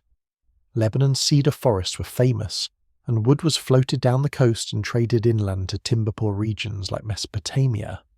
But some versions of the epic contain details that don't quite fit Lebanon. The distances described are too great, the journey too long. The descriptions mention passing through regions that sound more like deserts than the mountains and coastlands of the Levant. And the purpose isn't just timber acquisition.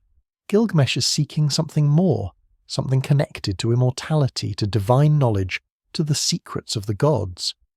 The Cedar Mountain is described almost as a sacred place, where divine wisdom is kept, where the secrets of life and death can be found. Egypt was known to the Sumerians. It appears in texts under various names, Magan in some sources, though Magan might also refer to Oman or other Western territories. Trade goods from Egypt reached Mesopotamia. Gold, exotic stones, linen, and cedar was supremely important to the Egyptians.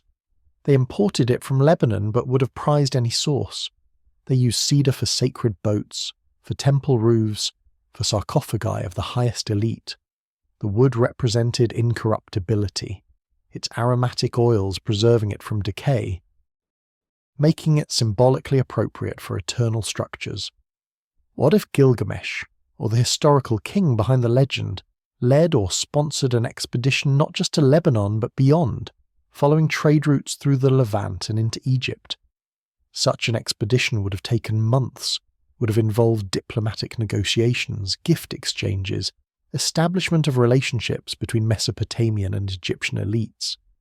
And if the purpose wasn't just timber but knowledge exchange, if Sumerian astronomers and scribes travelled with the expedition to meet with Egyptian priests and scholars, the journey would be remembered as sacred, as a quest for immortality, for knowledge that transcends death. The epic structure supports this reading. Gilgamesh's quest for immortality leads him ultimately to Utnapishtim, the flood survivor, who tells him the story of the deluge and explains that immortality isn't achievable through heroic deeds, but through preservation of knowledge. The lesson of the flood is that civilizations die, individuals certainly die, but knowledge can survive if properly preserved. Utnapishtim survived by following divine instructions, by building according to precise specifications, by preserving what mattered through catastrophe. If this represents encoded memory of Sumerian-Egyptian contact, the Cedar Mountain becomes metaphorical for Egypt itself, a distant land difficult to reach, where sacred knowledge is kept, where the secrets of building for eternity can be learned. The quote, 19 Gilgamesh brings back isn't just wood but knowledge, techniques. understanding of how to create structures that will outlast human memory. And the encounter with Utnapishtim, the flood survivor, represents the transmission of catastrophe knowledge, the warnings about celestial cycles that both cultures needed to preserve. The timing fits remarkably well. The historical Gilgamesh, if he existed, ruled around 2700 BCE. The Great Pyramid was constructed around 2500 BCE. 2 centuries separate them, time enough for knowledge transmitted during Gilgamesh's era to influence Egyptian building projects of the following century. If Sumerian envoys came to Egypt in the late 3rd millennium BCE, bringing astronomical knowledge and warnings about celestial cycles, Egyptian priests would have had time to absorb that knowledge, to plan how to preserve it, to begin the extraordinary construction projects that would culminate in the Giza pyramids. And the pyramids do preserve knowledge in ways that suggest outside influence, mathematical and astronomical sophistication that appears suddenly in Egyptian culture without clear local developmental precursors. The sexagesimal mathematical traces, the processional awareness, the specific stellar alignments to stars the Sumerians tracked, all suggest that Egyptian priests were working from knowledge that originated elsewhere, adapted to Egyptian materials and religious framework, but carrying mathematical and astronomical content that was developed in Mesopotamia.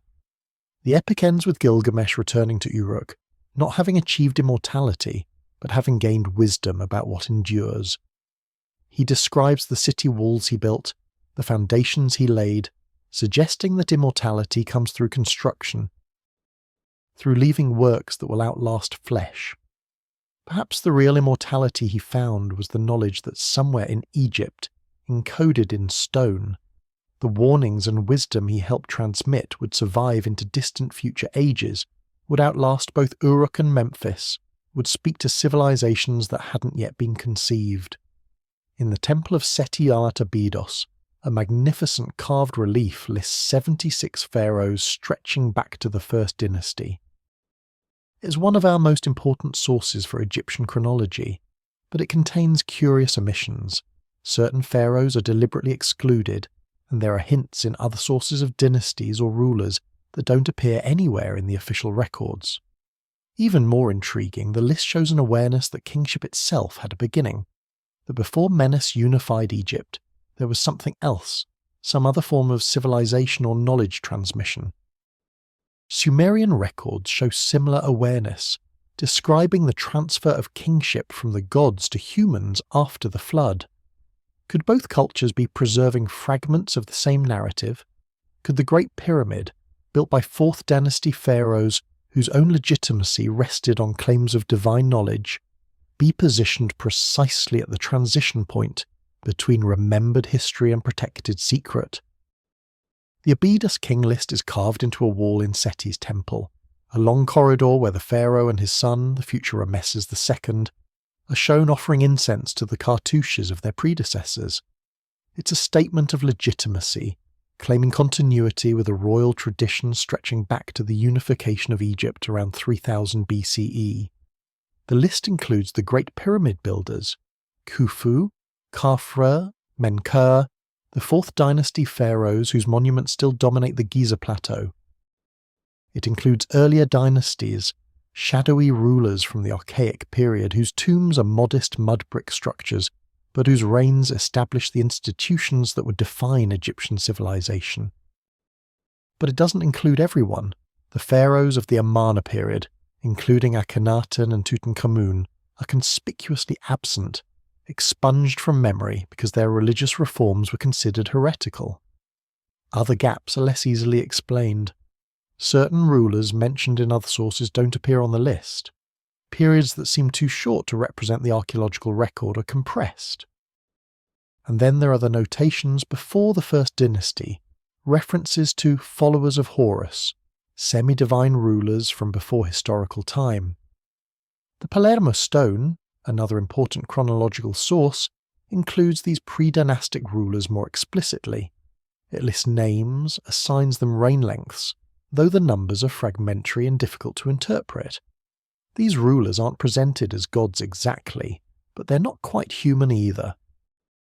They're transitional figures, bridging the gap between the mythological age when gods ruled directly and the historical period when human pharaohs governed with divine sanction. This matches the Sumerian pattern exactly. The Sumerian king list begins with quote 21. Quote then lists 8 kings who reigned before the flood, with impossibly long reigns. After the flood, kingship is re-established, but now the reigns are shorter, more plausibly human. Though still exaggerated in the earliest dynasties, there's a clear sense of transition, of something changing after the catastrophe, of civilization being reconstituted but operating under different principles than before. Both traditions suggest that kingship, political authority, civilization itself had a beginning, that there was a time before organized states when knowledge was transmitted differently, when those who knew were divine or semi-divine, when human societies operated under different principles. And both traditions date that transition to the post-flood period, after the catastrophe that required preservation and rebuilding. If the flood represents a real catastrophic event, and if both Mesopotamia and Egypt preserved memories of civilization before and after that event, then the king lists become historical documents in a deeper sense than usually recognized. They're not just recording human rulers, they're marking a transition in how knowledge was preserved and transmitted from a direct divine priestly authority to a political system where kings claimed divine sanction but governed as mortals. The long pre-dynastic reigns could represent entire periods, ages when knowledge was held by priestly classes before it was consolidated under royal authority. The Great Pyramid sits precisely at this transition point.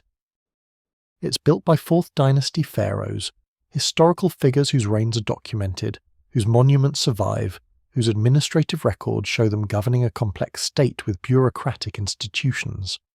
But the pyramid itself contains knowledge that seems older, mathematical and astronomical data that suggests longer continuity than a few generations of Egyptian rulers could accumulate. It's as if the pyramid is deliberately positioned to bridge 2 ages, the historical age of human kings and the remembered age of divine knowledge, the age after the flood and the age before. The pharaohs who built it claimed special knowledge, divine sanction, connection to gods who had ruled in the earlier age. Their legitimacy rested on being able to access and apply knowledge from before, knowledge that ordinary humans didn't possess. The pyramid demonstrates that claim, its precision, its astronomical alignments, its mathematical encoding, all prove that its builders had access to knowledge beyond what contemporary societies could independently develop. Whether that knowledge came from actual divine sources or from Sumerian priests who preserved earlier learning doesn't matter for the legitimacy claim. Either way, the pharaohs were demonstrating connection to a deeper, older tradition, positioning themselves as inheritors and preservers of a knowledge that transcended their own dynasty. And if that knowledge included warnings about celestial cycles, about catastrophes that recurred on timescales longer than any kingdom could endure, then the pyramid serves both political and practical purposes. It legitimizes the 4th dynasty by demonstrating their unique access to ancient knowledge, while simultaneously preserving that knowledge in permanent form, ensuring it survives beyond any dynasty, any kingdom, any civilization that might rise and fall in the long rotation of the processional cycle. The king list says, kingship has a history. It began at a specific moment. It transitioned from one form to another. The pyramid says, and this is what endures through all those transitions. This is the knowledge that matters across deep time, regardless of who rules or what political forms civilization takes. When Caliph al-Mamun's men broke into the Great Pyramid in 820 CE, they found the ascending passage, the grand gallery, and finally the king's chamber, a space built with such precision that you can't slip a piece of paper between the granite blocks. But the chamber was empty. No treasure, no elaborate burial goods, no mummy. Just an enigmatic granite sarcophagus, too large to have been moved through the passages. meaning it was installed during construction. The chamber wasn't robbed in antiquity, it was found sealed. So why build such an elaborate space, requiring millions of tons of precisely cut stone, astronomical alignments, and mathematical encoding in its dimensions just to leave it empty?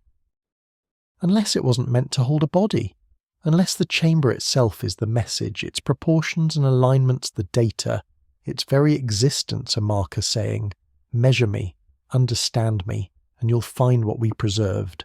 Al-Mamun was the Abbasid caliph in Baghdad, a sophisticated ruler who maintained a house of wisdom where scholars translated Greek and Persian texts, studied mathematics and astronomy, preserved knowledge from earlier civilizations. He understood the value of ancient learning. When he ordered his men to tunnel into the Great Pyramid, it wasn't simple treasure hunting. He wanted to know what the ancients had hidden inside the world's most mysterious structure, what knowledge might be preserved in its sealed chambers.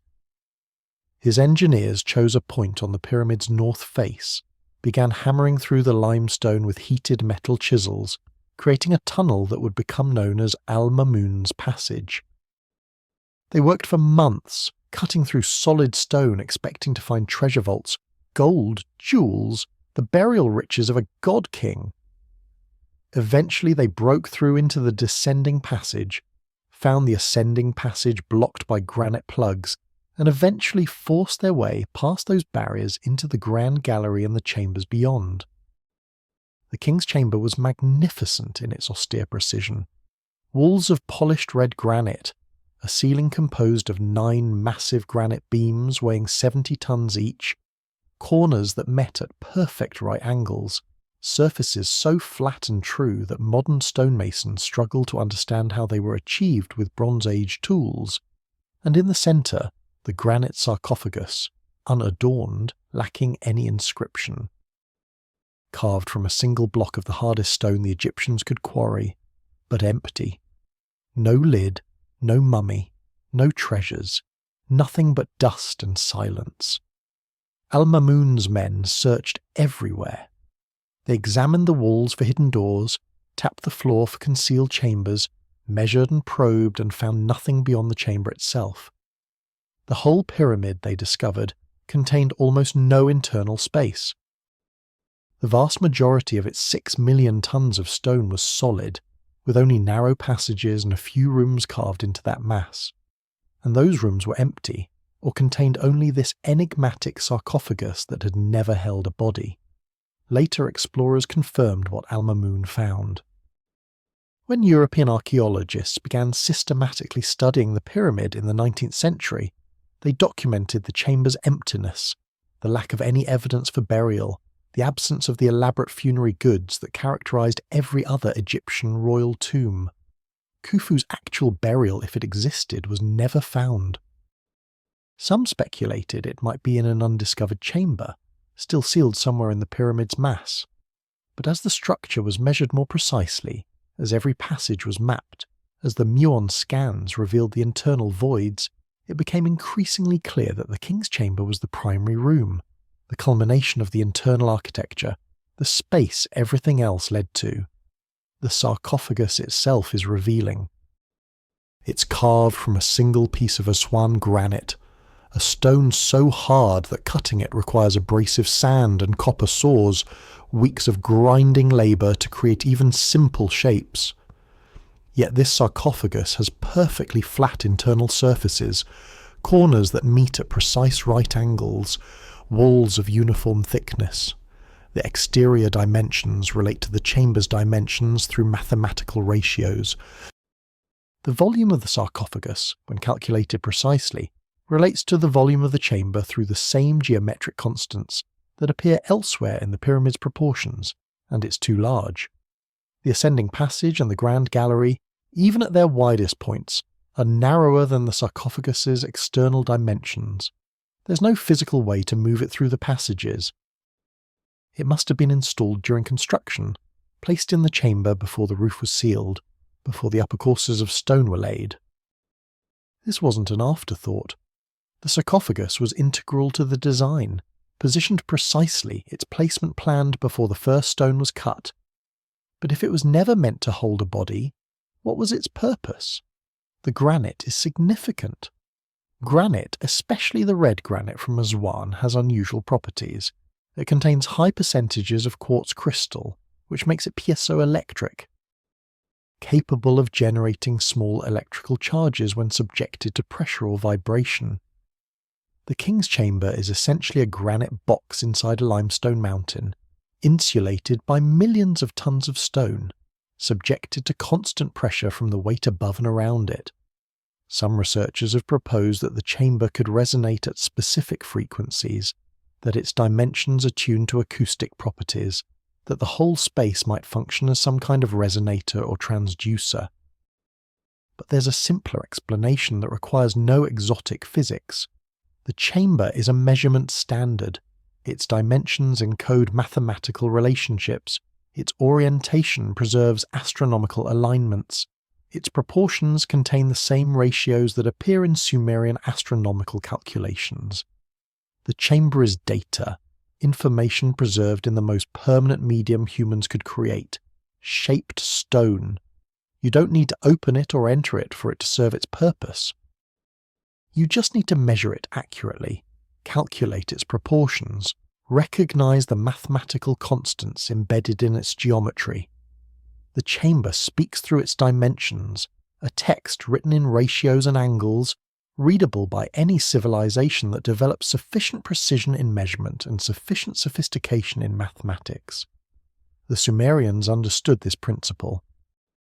Their tablets preserve vast amounts of data in minimal space, numbers compressed into cuneiform marks, entire astronomical tables contained on palm-sized clay fragments. Scale that approach up to architectural dimensions, encode data not in marks on clay, but in the proportions of stone chambers, and you create something that could survive any catastrophe, short of the complete destruction of the structure itself. The chamber isn't empty because it failed to serve its purpose. It's empty because it was never meant to contain objects. It contains information, relationships, mathematical truths that exist in the geometry itself, permanent as the stone that embodies them. In the basement archives of certain European museums, particularly in London and Berlin, are collections of tablets acquired in the early 20th century that remain poorly catalogued and largely unpublished. Some are fragments from Sumerian sites, others of unknown provenance purchased from antiquities dealers who claim they came from Egypt. The few scholars who've examined them report strange content, astronomical data that doesn't match standard calculation methods, references to structures or locations that can't be identified, warnings written in archaic cuneiform about events connected to celestial alignments. These tablets don't fit comfortably into established narratives about either Sumerian or Egyptian culture, so they sit, carefully preserved but seldom studied, waiting for someone willing to ask what they're really describing and why someone bothered to preserve such specific, unusual information in permanent clay. The British Museum's tablet collection contains over 130,000 cuneiform tablets, one of the world's largest assemblies of Mesopotamian textual material. Most are catalogued, translated, published in scholarly editions that make their content accessible to researchers. But in the deep storage areas, in climate-controlled rooms where the public never goes, are boxes of fragments that remain minimally documented. They were acquired during the great archaeological expeditions of the 1880s through 1930s, purchased from dealers in Baghdad and Cairo, donated by collectors who didn't always record where or how they obtained their pieces. These fragments have inventory numbers, basic descriptions, photographs perhaps, but no detailed translations, no published studies, no integration into the scholarly literature. Some of this is simple triage. With tens of thousands of tablets to study, institutions prioritize the most complete, most clearly significant pieces. Tiny fragments with only a few lines of text, badly damaged tablets where most of the content is lost, pieces of unclear provenance that might not be authentic, these naturally receive less attention. But occasionally a curator or visiting scholar will examine one of these neglected pieces and find something unexpected. content that doesn't fit standard categories, information that raises questions nobody quite knows how to answer. In 1998, a doctoral student working in the British Museum's archives was cataloguing boxes of unprovenance fragments when he found a small tablet, no larger than a playing card, with unusually dense cuneiform text. The script style dated it to the late early dynastic or Akkadian period, somewhere between 2500 and 2200 BCE. The content was astronomical, calculations involving the movements of multiple celestial bodies, but the mathematical methods didn't match known Mesopotamian techniques. The numbers were expressed in ways that suggested a different calculation system, and the results, when he worked through them, seemed to predict celestial positions that wouldn't occur for thousands of years into the future. He showed it to his advisor, who suggested caution, worried that it might be a forgery, a clever fake created by someone with knowledge of cuneiform and astronomy. Or perhaps the student had misread the text, misunderstood the calculations. The tablet was photographed, a brief description added to the archive database, and the student moved on to other topics for his dissertation.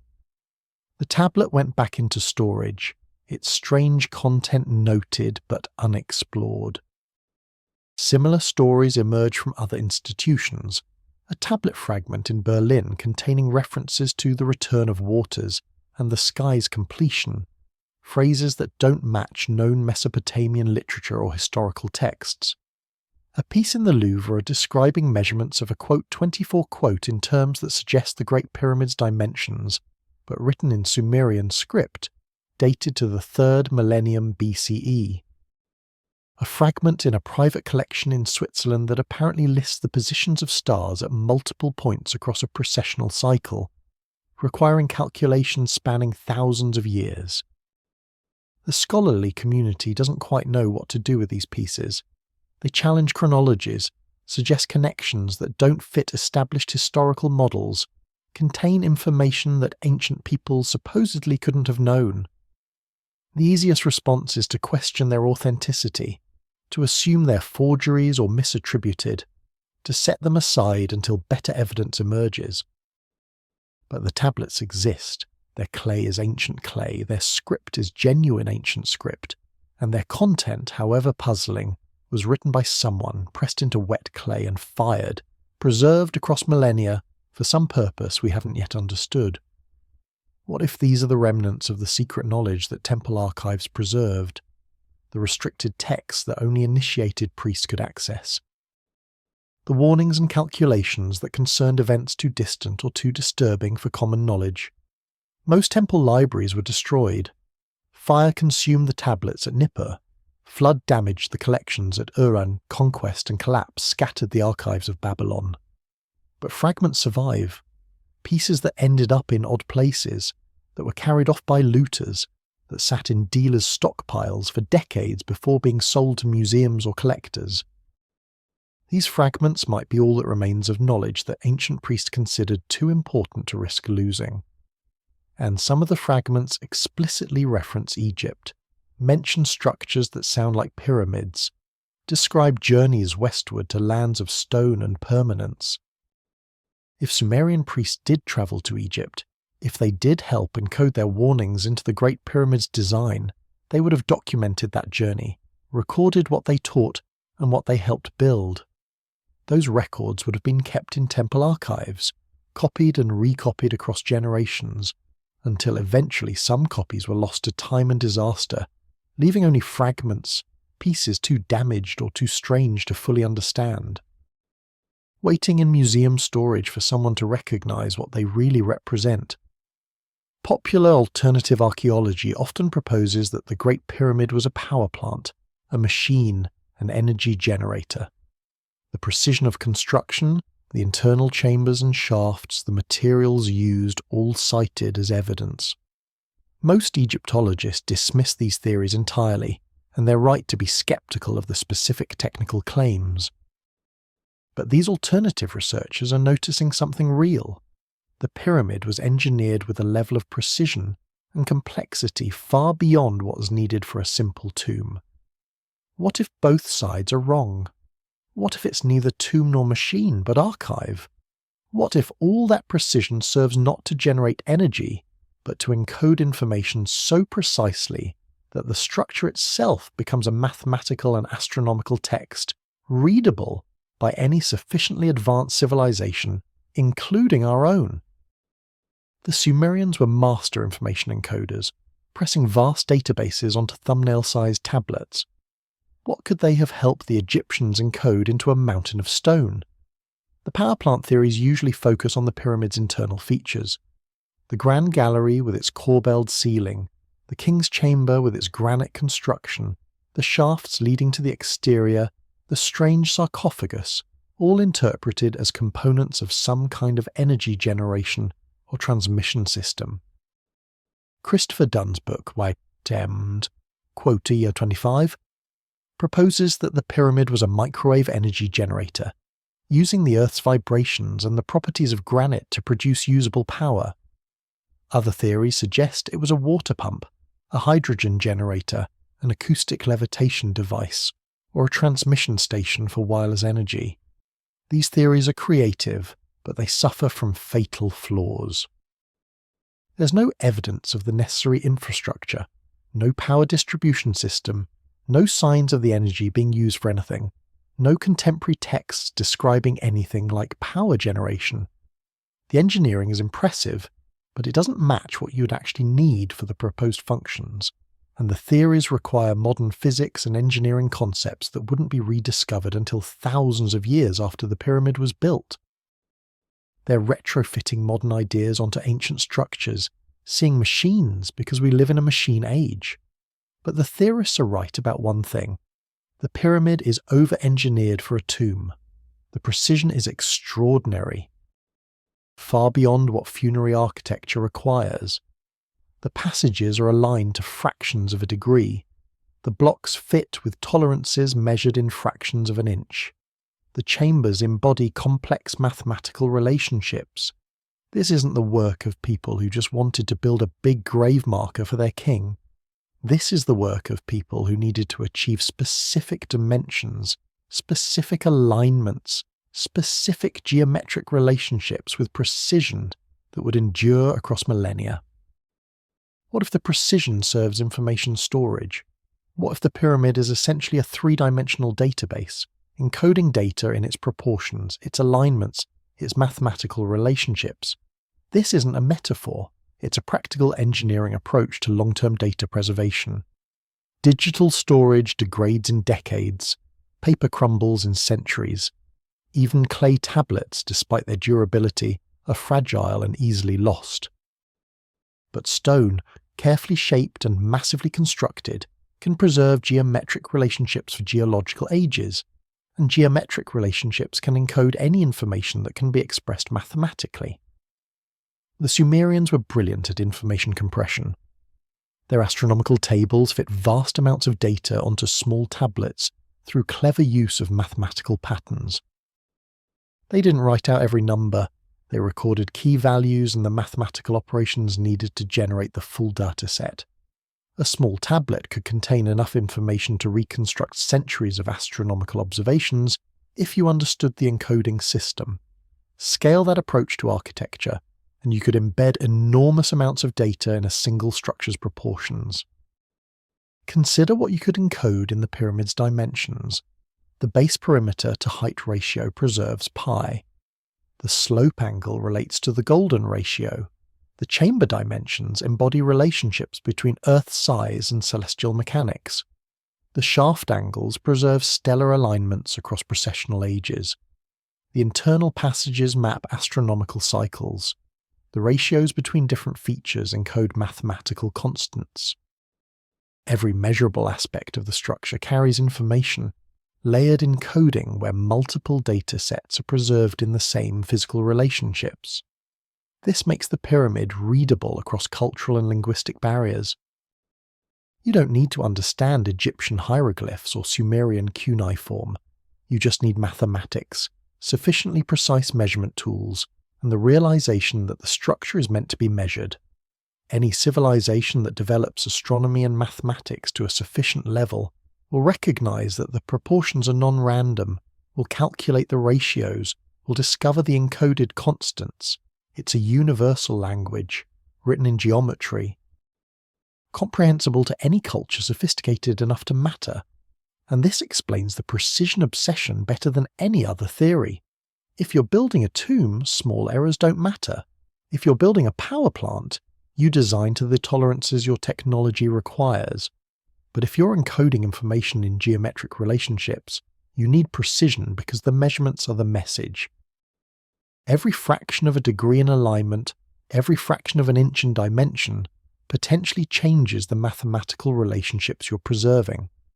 The precision isn't for structural or functional reasons, it's for informational accuracy, ensuring that when someone measures the structure thousands of years later, they'll obtain the correct values, recognize the correct patterns, decode the correct data. The Sumerians, with their long history of precise astronomical observation and mathematical data storage, would understand this principle perfectly. They would know how to design a structure whose every dimension carried meaning, whose proportions encoded warnings and knowledge in forms that would survive longer than their own civilization, readable by any culture that achieved sufficient sophistication to recognize what they were measuring. The pyramid becomes their ultimate archive, a message in stone that says, "We watched the sky, we calculated the cycles, we knew something important, measure us, and you'll understand what we preserved." Ancient Egyptians believed the Nile was the earthly reflection of a celestial river, a path of stars flowing across the night sky. Modern astronomy recognizes this as the Milky Way, visible as a luminous band arcing overhead in Egypt's clear desert nights.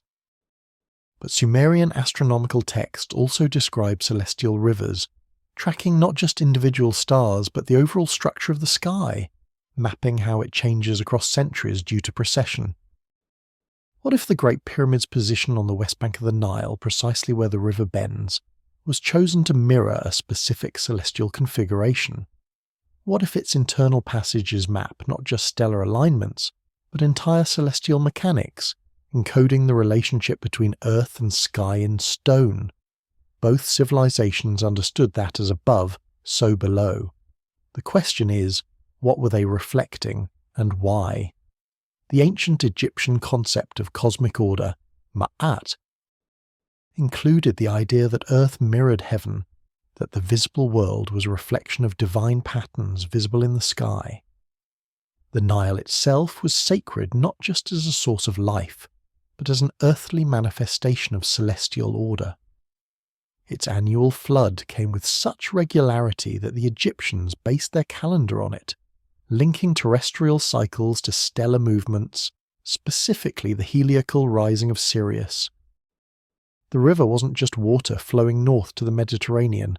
It was a connection between Earth and cosmos, a physical manifestation of the celestial river that flowed across the sky.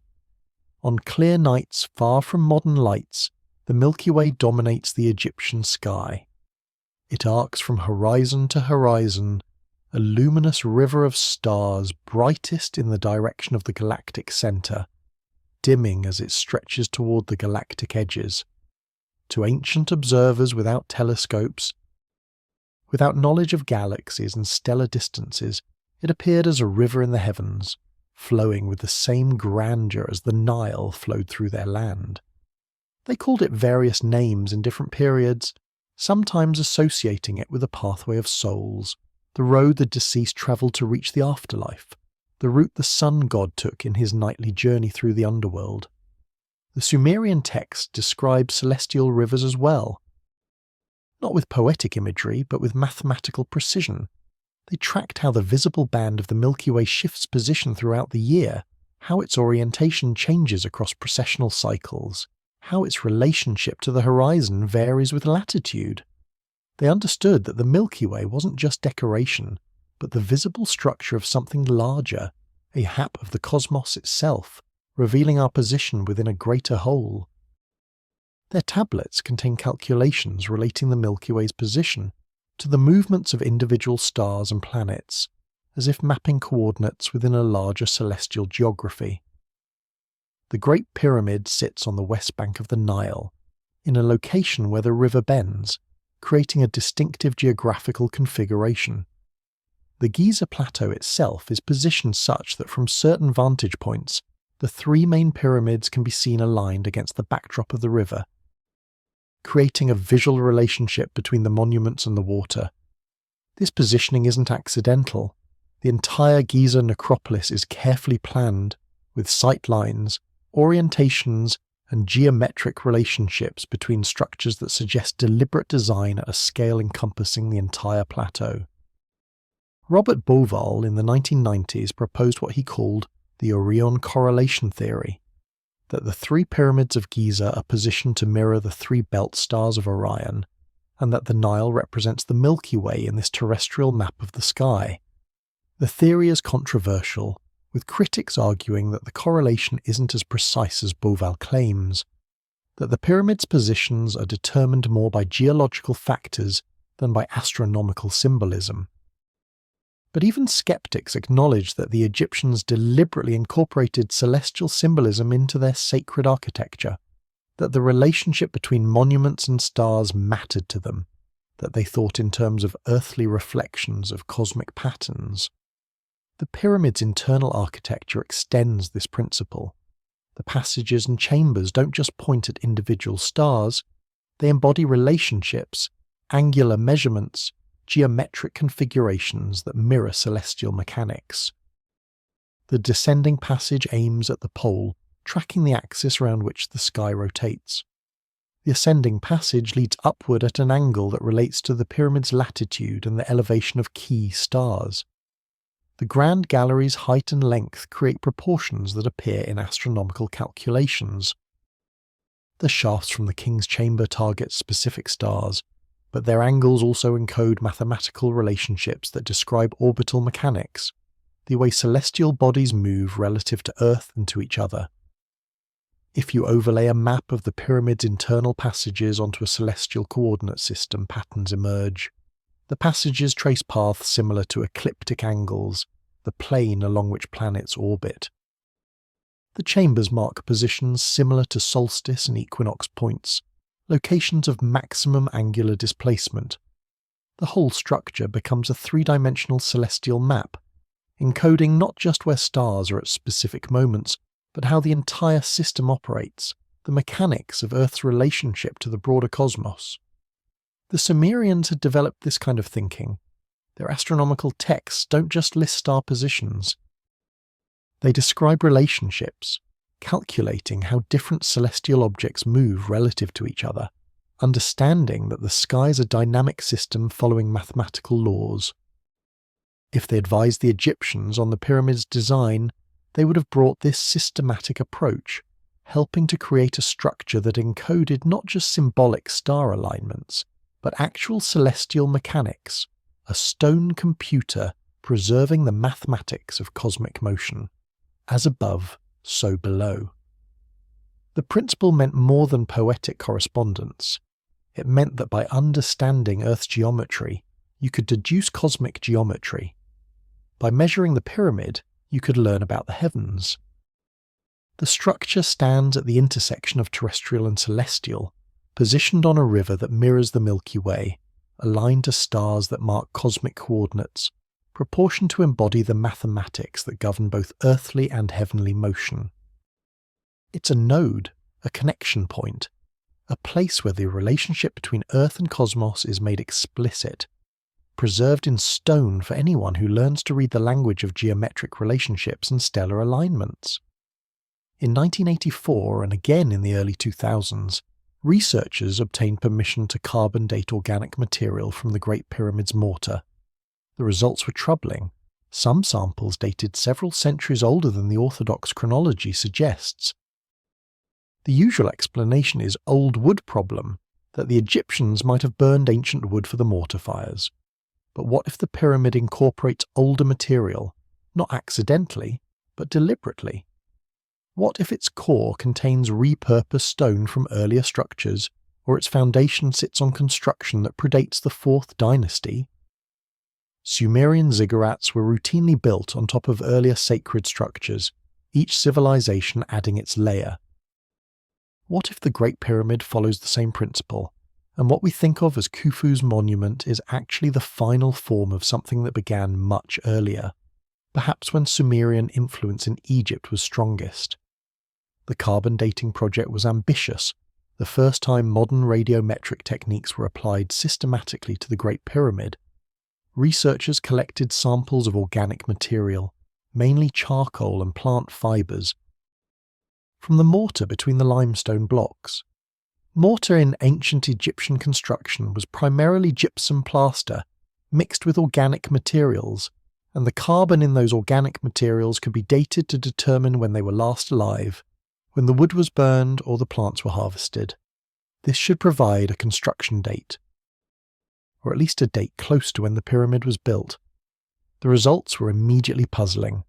The samples clustered into several groups, some dated to approximately 2500 BCE, matching the orthodox chronology that attributes the pyramid to Khufu's reign around 2580 BCE. But other samples dated significantly older, some to 2800 BCE or earlier, 3 centuries before Khufu supposedly built the structure. The researchers conducting the study acknowledged the old wood problem, the fact that ancient Egyptians might have burned driftwood or timber from demolished older structures, which would give artificially old dates.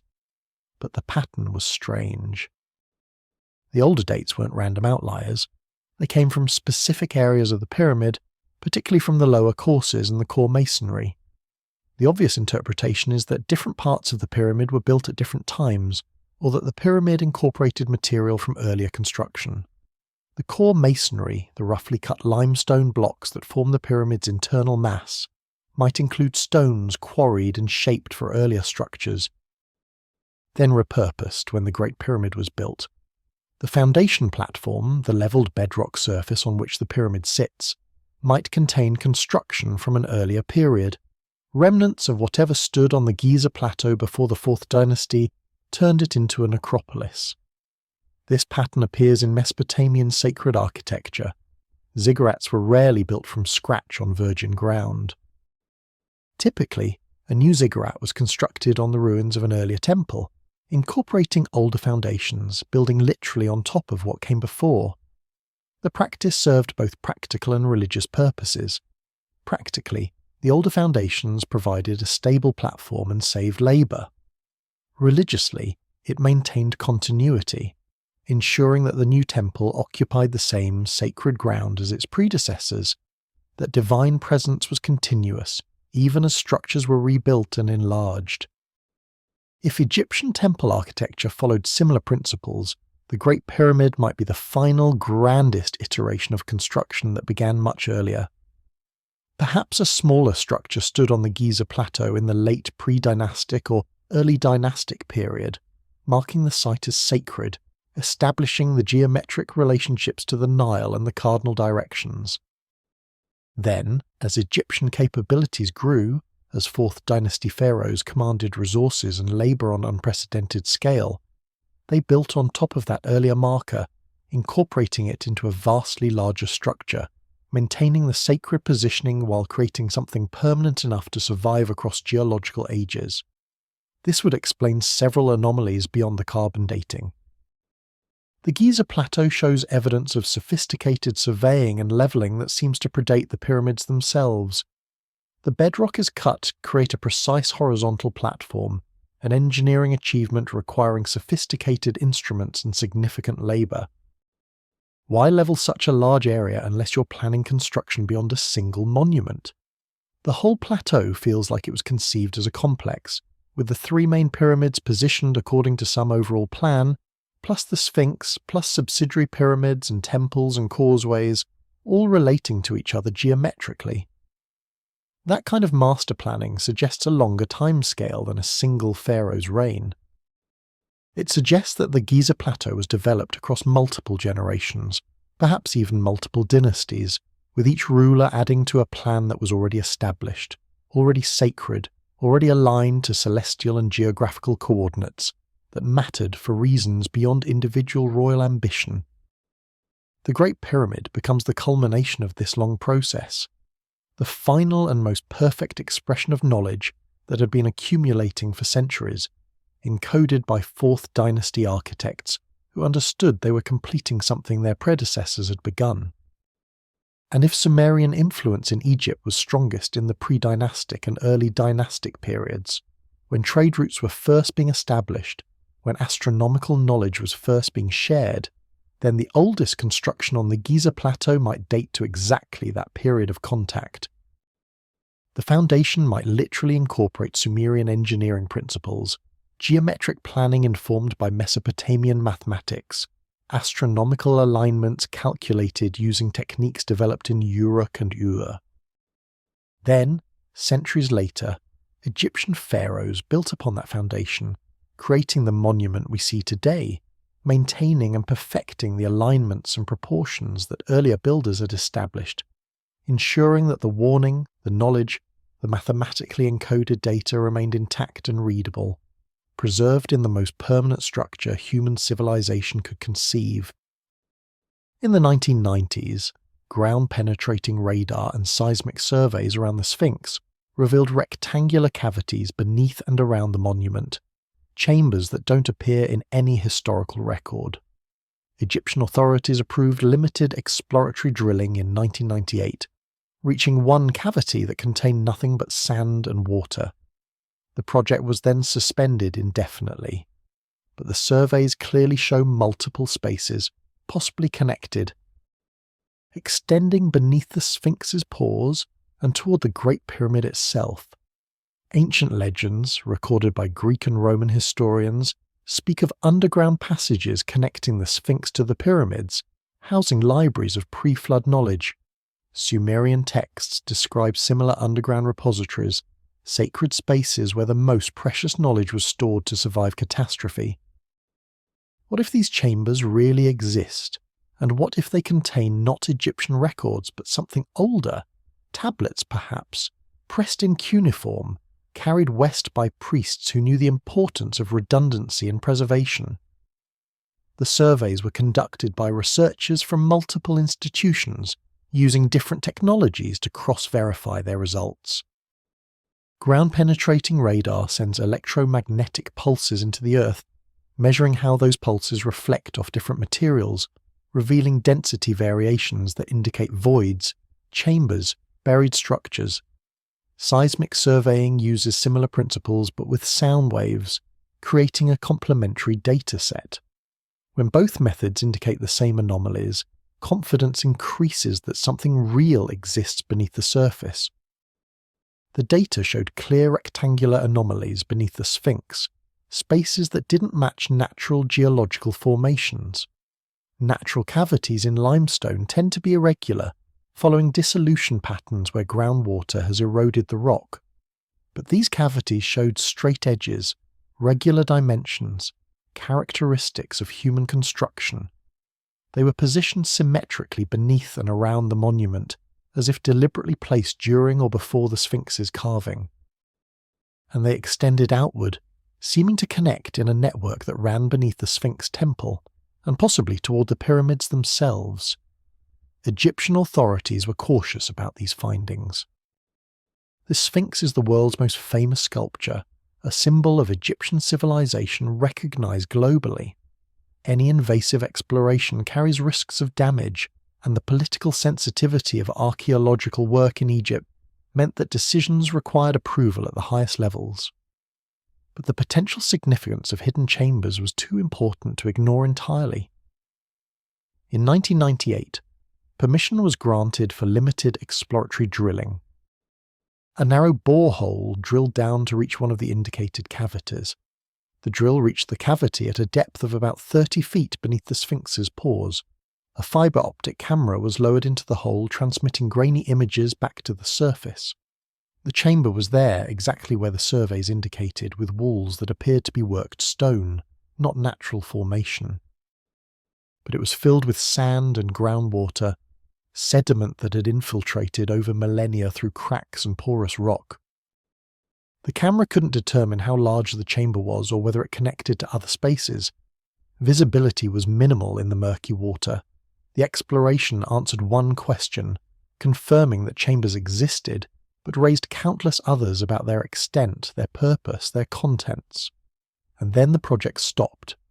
Official explanations cited concerns about preservation, technical difficulties, the need for more planning before proceeding further, but no further permits were issued.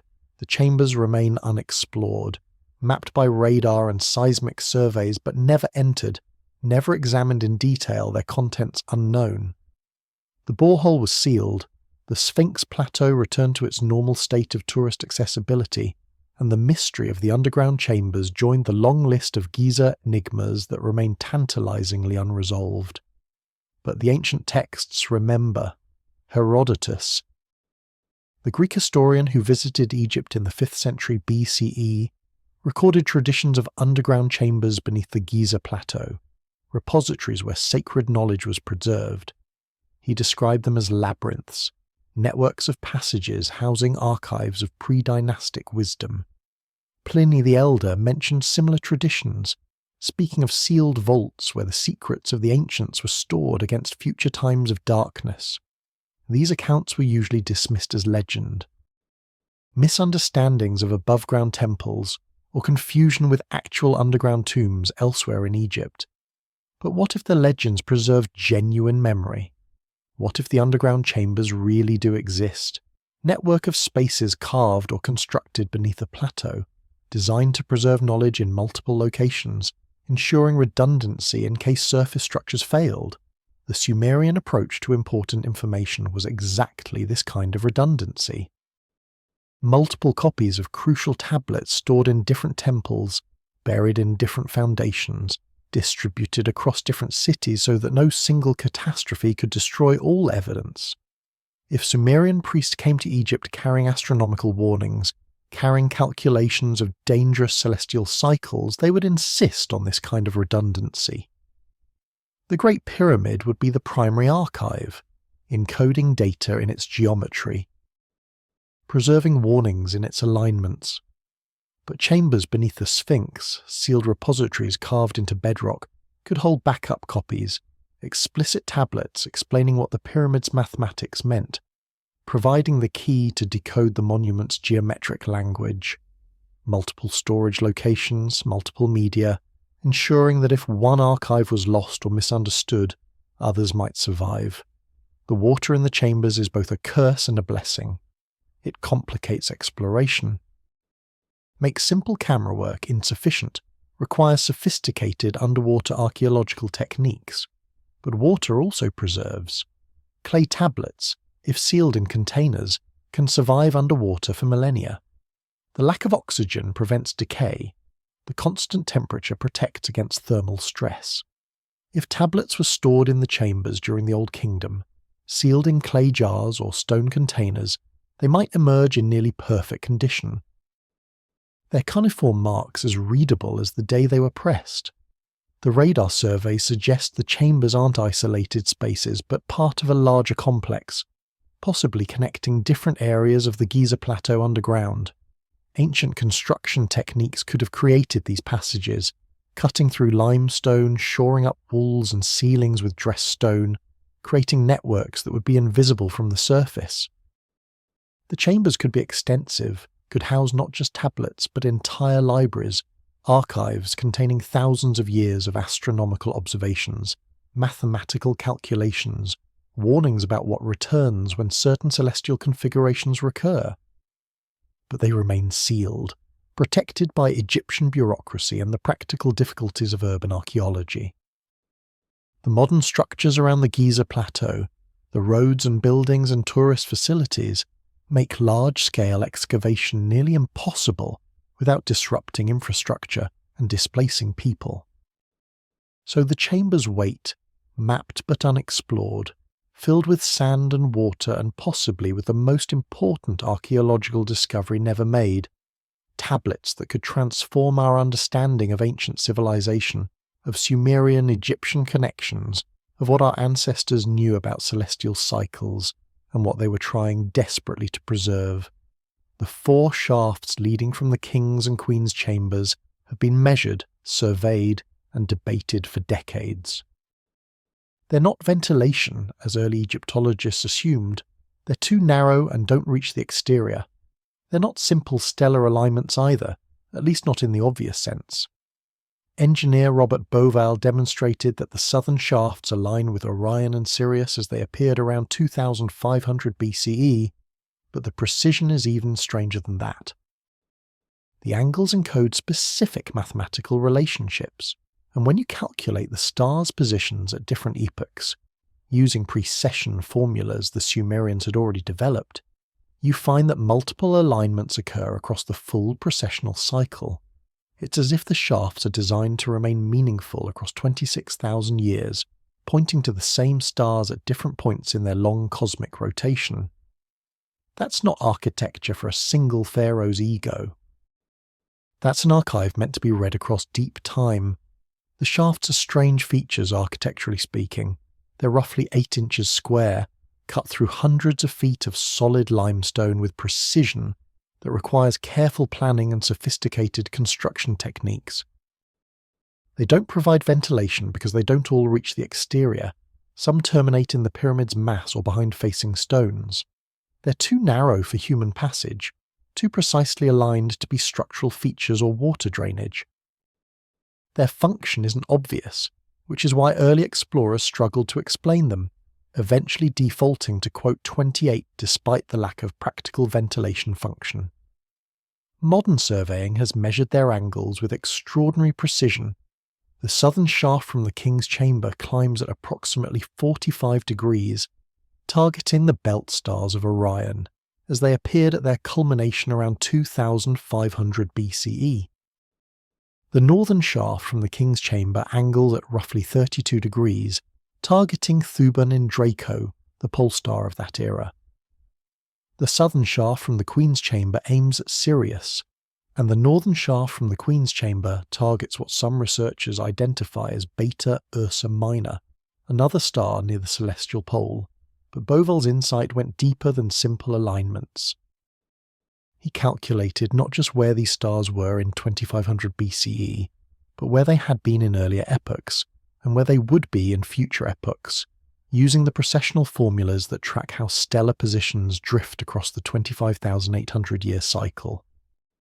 And he found something remarkable. The shafts don't just point at these stars at one moment in time. They point at angles that remain meaningful across the full precessional cycle, that align with these same stars at multiple points in their long rotation. This is possible because of how precession works. As Earth's axis wobbles, the celestial pole moves through different areas of the sky, and stars appear to rotate around this slowly shifting pole. But the rate of rotation is constant, mathematically predictable. If you know a star's position at one epoch and you understand precession, you can calculate its position at any other epoch across the full cycle. The pyramid shafts encode this understanding. They're not pointing at where the stars happened to be when the pyramid was built. They're pointing at angles calculated to track these stars across their entire precessional cycle. The mathematical relationships encoded in the shaft angles confirm this. When you analyze the angles as mathematical expressions rather than simple astronomical pointers, you find they embody ratios and constants that appear in precessional calculations. The angles relate to each other through the same mathematical relationships that govern how stellar positions shift over precessional time. It's as if the shafts are a mechanical computer, calculating precessional motion through their geometric relationships, preserving that calculation in stone where it will remain valid across millennia. This level of sophistication suggests the builders understood precession not just observationally but mathematically. They could calculate precessional rates, predict stellar positions across vast timescales, and encode those predictions in architecture. This is exactly the kind of knowledge Sumerian astronomical texts demonstrate. Their tablets show precession calculations, tracking how constellations shift at the equinox points, predicting where they'll be in future epochs. If Sumerian astronomers helped design the pyramid shafts, they would have brought this mathematical understanding, creating features that wouldn't just align with important stars at one moment, but would maintain astronomical relevance across the full 26,000-year cycle. Why design for such timescales? Because whatever they were tracking, whatever warning they were encoding, operated on that timescale.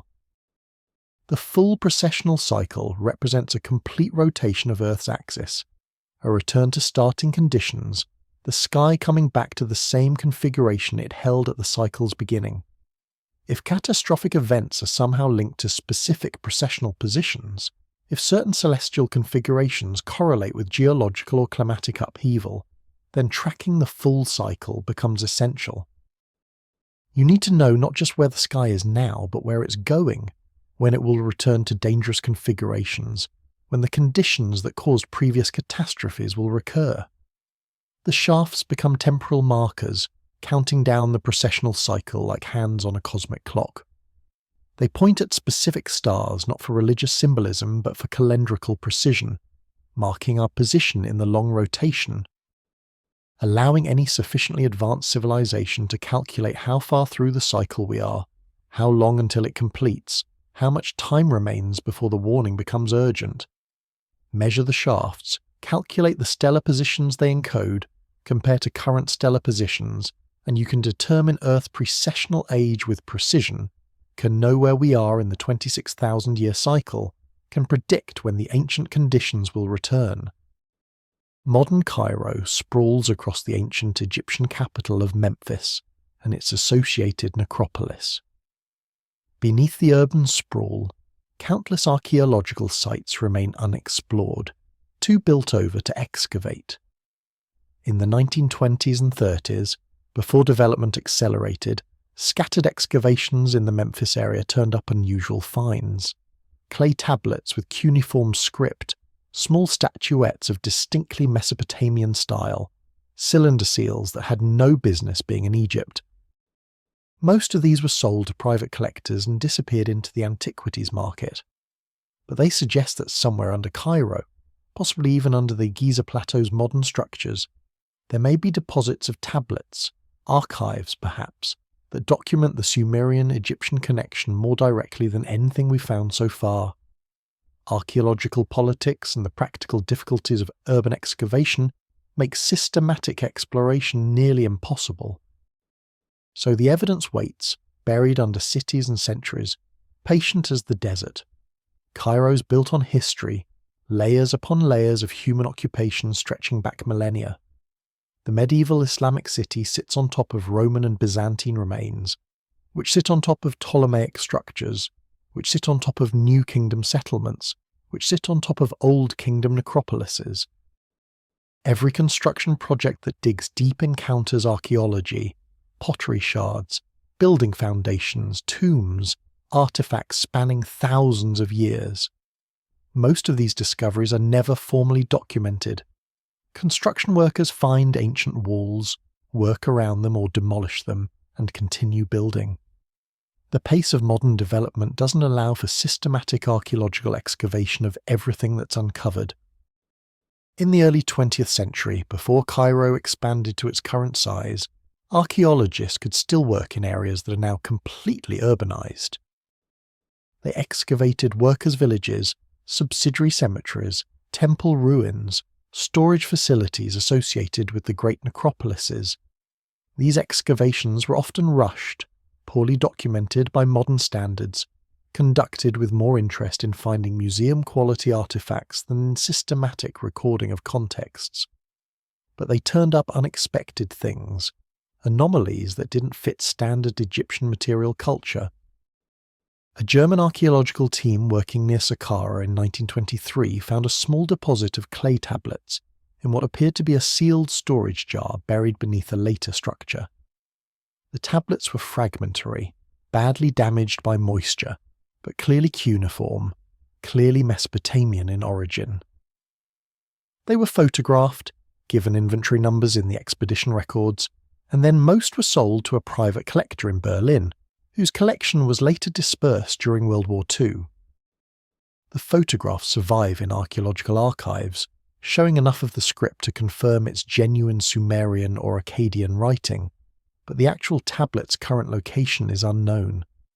A British excavation at Memphis itself in 1930 found what the archaeologists described as foreign votives, small objects of Mesopotamian style, including cylinder seals and a few fragmentary clay tablets, in a context that dated them to the Old Kingdom. These were sent to the British Museum, where they were catalogued but not extensively studied. Recent attempts to locate them in the museum's vast storage collections have been partially successful. Some of the cylinder seals have been found and rephotographed, confirming their Mesopotamian origin and Old Kingdom context. The tablets mentioned in the excavation report have not been located. They may be mislabeled, stored in boxes not yet recatalogued, or possibly lost in the chaos of museum reorganizations over the decades. These scattered finds suggest a pattern. Mesopotamian objects, specifically tablets and seals rather than trade goods like pottery or beads, appearing in Old Kingdom Egyptian contexts around Memphis and Giza, not in large numbers, but consistently enough that they can't be dismissed as random oddities. And these are only the finds that were documented. How many similar objects were found by workers or minor excavations that never produced formal reports? How many were sold into the antiquities market without any record of their discovery location? How many remain buried beneath modern Cairo, beneath roads and buildings and infrastructure, waiting for some future excavation that may never come? The implications are significant. If tablets were being created or deposited in Egypt during the Old Kingdom, if Mesopotamian scribes were present in sufficient numbers to leave archaeological traces, then the level of contact was substantial. These weren't occasional diplomatic gifts or rare trade items. They represent sustained presence, scribes living and working in Egypt over extended periods, producing tablets, carrying out whatever mission brought them there. And if they were writing in cuneiform in Egypt, what were they writing about?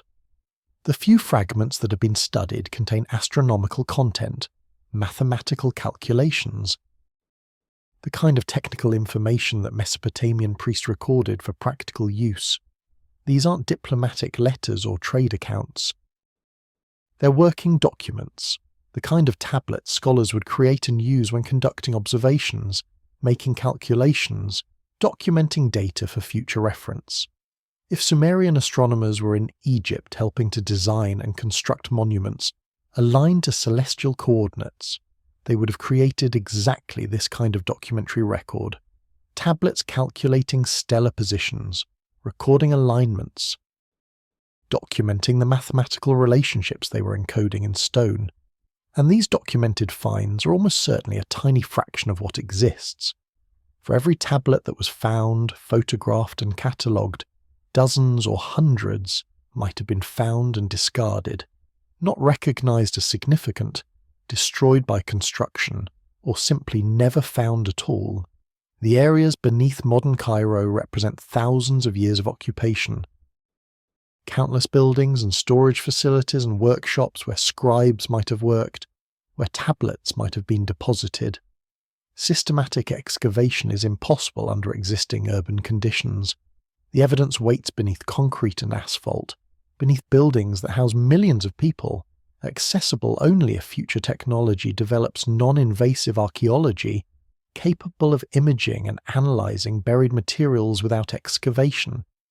But the fragments we have, scattered and poorly documented as they are, establish that Mesopotamian writing existed in Old Kingdom Egypt, that the tablets were there, contemporary with the pyramid's construction.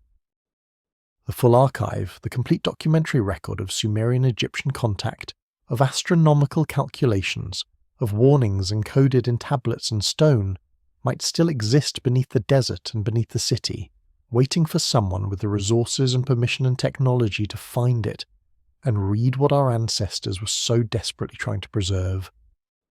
If you take all these fragments, all these anomalies, all the astronomical alignments and mathematical encodings and suspicious tablets and sealed chambers, and arrange them not chronologically but thematically, a picture emerges. It's not proof, not in the scientific sense, but it's a hypothesis that fits the strange evidence better than dismissing each piece as coincidence. The Sumerians, tracking the sky with unprecedented precision for reasons we still don't fully understand, identified a long-cycle celestial event, something that recurs on a timeline measured in many thousands of years. They documented this in tablets and calculations, but they also recognized that their own civilization might not survive to see the cycles return. So they reached out to Egypt, a younger culture but one with unique advantages: stable climate, abundant stone, and a religious system that emphasized eternal preservation. Together, they designed the Great Pyramid not primarily as a tomb, but as a message in stone, encoding astronomical and mathematical data that would remain readable even if both civilizations fell, even if language itself was lost and relearned. The pyramid would endure, waiting for some future culture sophisticated enough to measure it, decode it, and understand the warning pressed into its very geometry. Look at the evidence holistically, not as isolated facts but as pieces of a larger pattern. The Sumerians developed astronomical observation to extraordinary levels, tracking Venus cycles, eclipse patterns, precessional drift with mathematical precision. They preserved this knowledge in vast temple archives, creating databases of celestial phenomena spanning centuries. Their astronomical texts show they understood long-period cycles, events that recur on timescales far beyond human lifespans, and they documented these cycles with an urgency suggesting practical rather than purely theoretical interest. Egyptian civilization explodes into sophisticated complexity around 3000 BCE, acquiring writing, mathematics, astronomical knowledge, and architectural capabilities with suspicious suddenness. The conventional gradualist explanation struggles to account for the pace of development, the sophisticated knowledge that appears without clear local precursors. But if knowledge was imported from already developed Mesopotamian sources, if Sumerian scholars shared their accumulated learning with Egyptian priests, the rapid flowering makes sense. The Great Pyramid appears barely a century after this cultural explosion, engineered with precision far beyond what its nominal tomb function requires. Its dimensions encode mathematical constants the Egyptians supposedly didn't know. Its alignments track stellar positions with accuracy requiring sophisticated astronomical knowledge. Its internal features point at stars the Sumerians tracked obsessively. Its positioning and proportions mirror celestial coordinates and mechanics. Every detail suggests it was designed to encode information, to preserve data in geometric relationships that would survive millennia. The physical evidence of contact exists: cuneiform tablets in Egyptian contexts, Mesopotamian artifacts at pyramid-related sites, cylinder seals and statuettes showing sustained cultural exchange during exactly the period when the pyramids were built. This isn't speculative. These objects exist in museum collections, documented and photographed even if not always properly studied. The Sumerian astronomical texts describe warnings about cyclical events, catastrophes connected to specific celestial configurations. The Egyptian flood traditions preserve memories of cataclysmic destruction and rebuilding. Both cultures encode knowledge about long-period cycles in their king lists, their creation myths, their sacred architecture.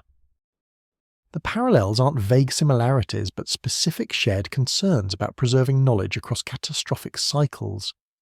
The sealed chambers, the unexplored voids, the underground spaces that radar and seismic surveys detect but Egyptian authorities won't open, all suggest there's more evidence waiting, physical proof that might make the connection explicit rather than circumstantial.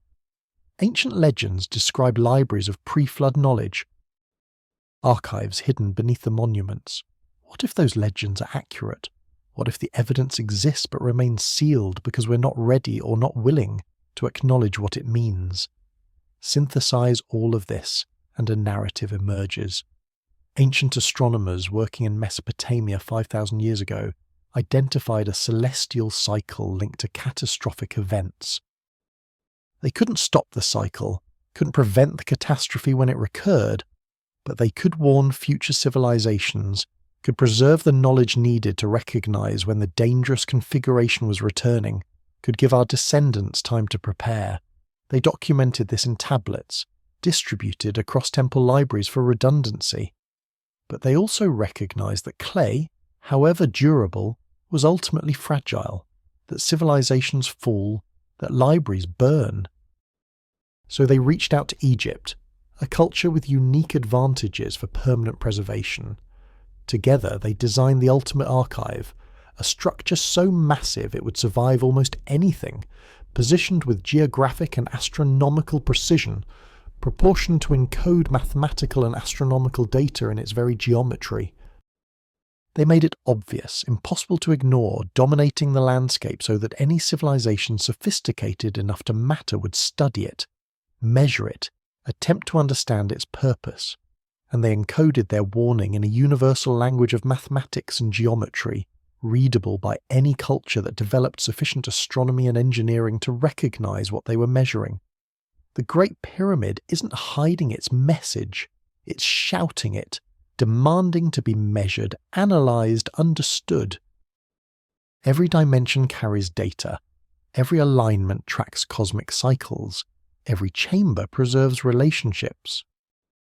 The structure is screaming at us in the language of mathematics, and we're only beginning to listen, only starting to calculate the ratios, only now developing the astronomical sophistication to recognise what the monument is measuring, and why our ancestors considered it urgent enough to build the largest structure in the ancient world to preserve it. And so we're left with the uncomfortable question that all this evidence points toward but never quite answers. If the Sumerians were warning about something, if they helped design the Great Pyramid to encode that warning across millennia, if they invested such enormous effort in preservation across multiple cultures and media, what exactly were they warning about? What celestial cycle, what astronomical event, what convergence of planetary and stellar mechanics did they consider dangerous enough to warrant permanent monuments? Their astronomical texts track cycles of Venus, cycles of the precession, cycles of eclipses and planetary conjunctions. Some of these cycles are completing in our near future, configurations of sky that haven't occurred since the early 3rd millennium BCE, when both Sumer and Egypt were at their height, when the Great Pyramid was new, when cuneiform tablets were still being pressed with fresh warnings. The stars move according to mathematical precision. The cycles complete on schedule. The question isn't whether the alignment they tracked will return. The question is, will we understand what they were trying to tell us before it does? The precessional cycle completes approximately every 25,800 years. We're currently about 13,000 years past the last age of Leo, when the Sphinx may have been originally carved, when the spring equinox sun rose in Leo constellation. We're moving toward the completion of the current age, the return to starting configurations, the point where the celestial coordinates begin repeating their long rotation. What happens at that completion point? What did ancient astronomers observe or deduce that made them so determined to warn us? The Sumerian astronomical tablets contain calculations extending thousands of years into their future, our past, tracking when specific planetary alignments would recur, when certain stellar configurations would return. Some of these predictions have been verified by modern astronomy, confirming the Sumerians could accurately project celestial mechanics across millennia. But some of their predictions extend beyond the fall of their civilization, beyond the end of Mesopotamian culture, into epochs they knew they'd never witness. Why calculate so far into the future unless you're tracking something that matters across those vast timescales? Modern astronomy has identified celestial cycles that operate on scales matching precessional periods. Galactic alignments where the solar system's position relative to the galactic plane shifts across tens of thousands of years. Planetary conjunctions that recur in complex patterns spanning multiple precessional ages. Solar system oscillations through denser and less dense regions of the galactic disk, potentially affecting cosmic ray bombardment, climate patterns, geological activity.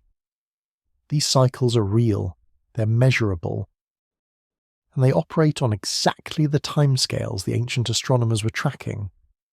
Could catastrophic events be linked to such cycles? Could specific precessional positions correlate with geological upheaval, climatic disruption, increased meteor impact risk, or other dangers that recur when celestial mechanics return to certain configurations. Modern science is only beginning to explore these connections, investigating whether Earth's position in its galactic orbit affects terrestrial conditions, whether solar system dynamics influence geological activity. But ancient astronomers, observing the sky for thousands of years, accumulating data across centuries, might have identified correlations that we're only now beginning to rediscover. The pyramid stands, patient and permanent, its message encoded and waiting. The sealed chambers hold whatever tablets or inscriptions were meant to supplement the geometric encoding, providing the explicit warnings that the monument's mathematics encode symbolically. The cycles continue their slow rotation, the stars drifting westward through the procession, the sky gradually returning to configurations it held in ancient times, and we measure, calculate, slowly developing the astronomical sophistication to understand what we're looking at, what our ancestors preserved, what they desperately needed us to know. The ancient scribes pressed their warnings into clay by lamplight, knowing they'd never see the future they were trying to protect. The ancient architects carved alignments into stone with obsessive precision, creating monuments that would outlast language, outlast civilizations, outlast memory itself. They did everything they could with the resources and knowledge they possessed to ensure the warning survived.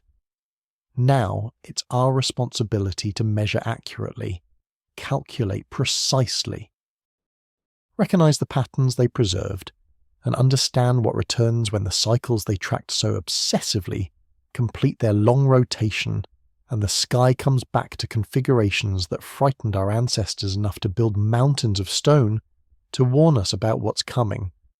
And so, as you drift towards sleep tonight, somewhere between dream and memory, consider those ancient scribes in Mesopotamia, pressing warnings into wet clay by lamplight, their hands steady despite knowing they would never see the future they were trying to protect.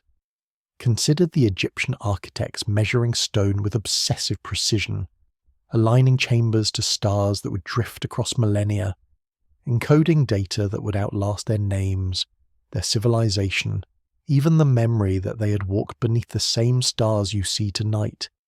They were human, as mortal as we are, as fragile, as bound by time, but they understood something profound. That knowledge can transcend individual lives, that warnings can reach across ages if preserved with sufficient care and permanence. They built in stone because stone endures. They calculated with precision because the mathematics would remain true, even when language changed, when empires fell, when the world forgot who they were and why they bothered. The Great Pyramid still stands on the Giza plateau, patient as the desert, waiting for us to measure it accurately enough, to calculate its ratios precisely enough, to recognize what those ancient builders were saying in the only language that survives across deep time, the language of geometry and celestial mechanics and mathematical truth. The stars they tracked still wheel overhead, following the same paths, marking the same cycles, drifting westward through the slow procession just as they calculated it would. You're connected to them across 4,500 years, part of the same human story of watching the sky, wondering about patterns, trying to understand what the heavens are telling us.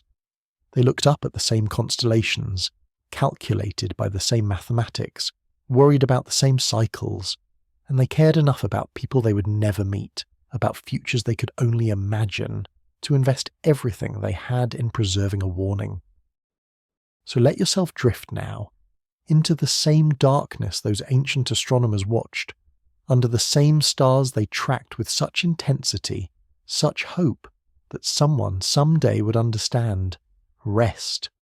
The ancient knowledge will still be there, patient as stone, waiting in mathematics and alignments and sealed chambers when you wake.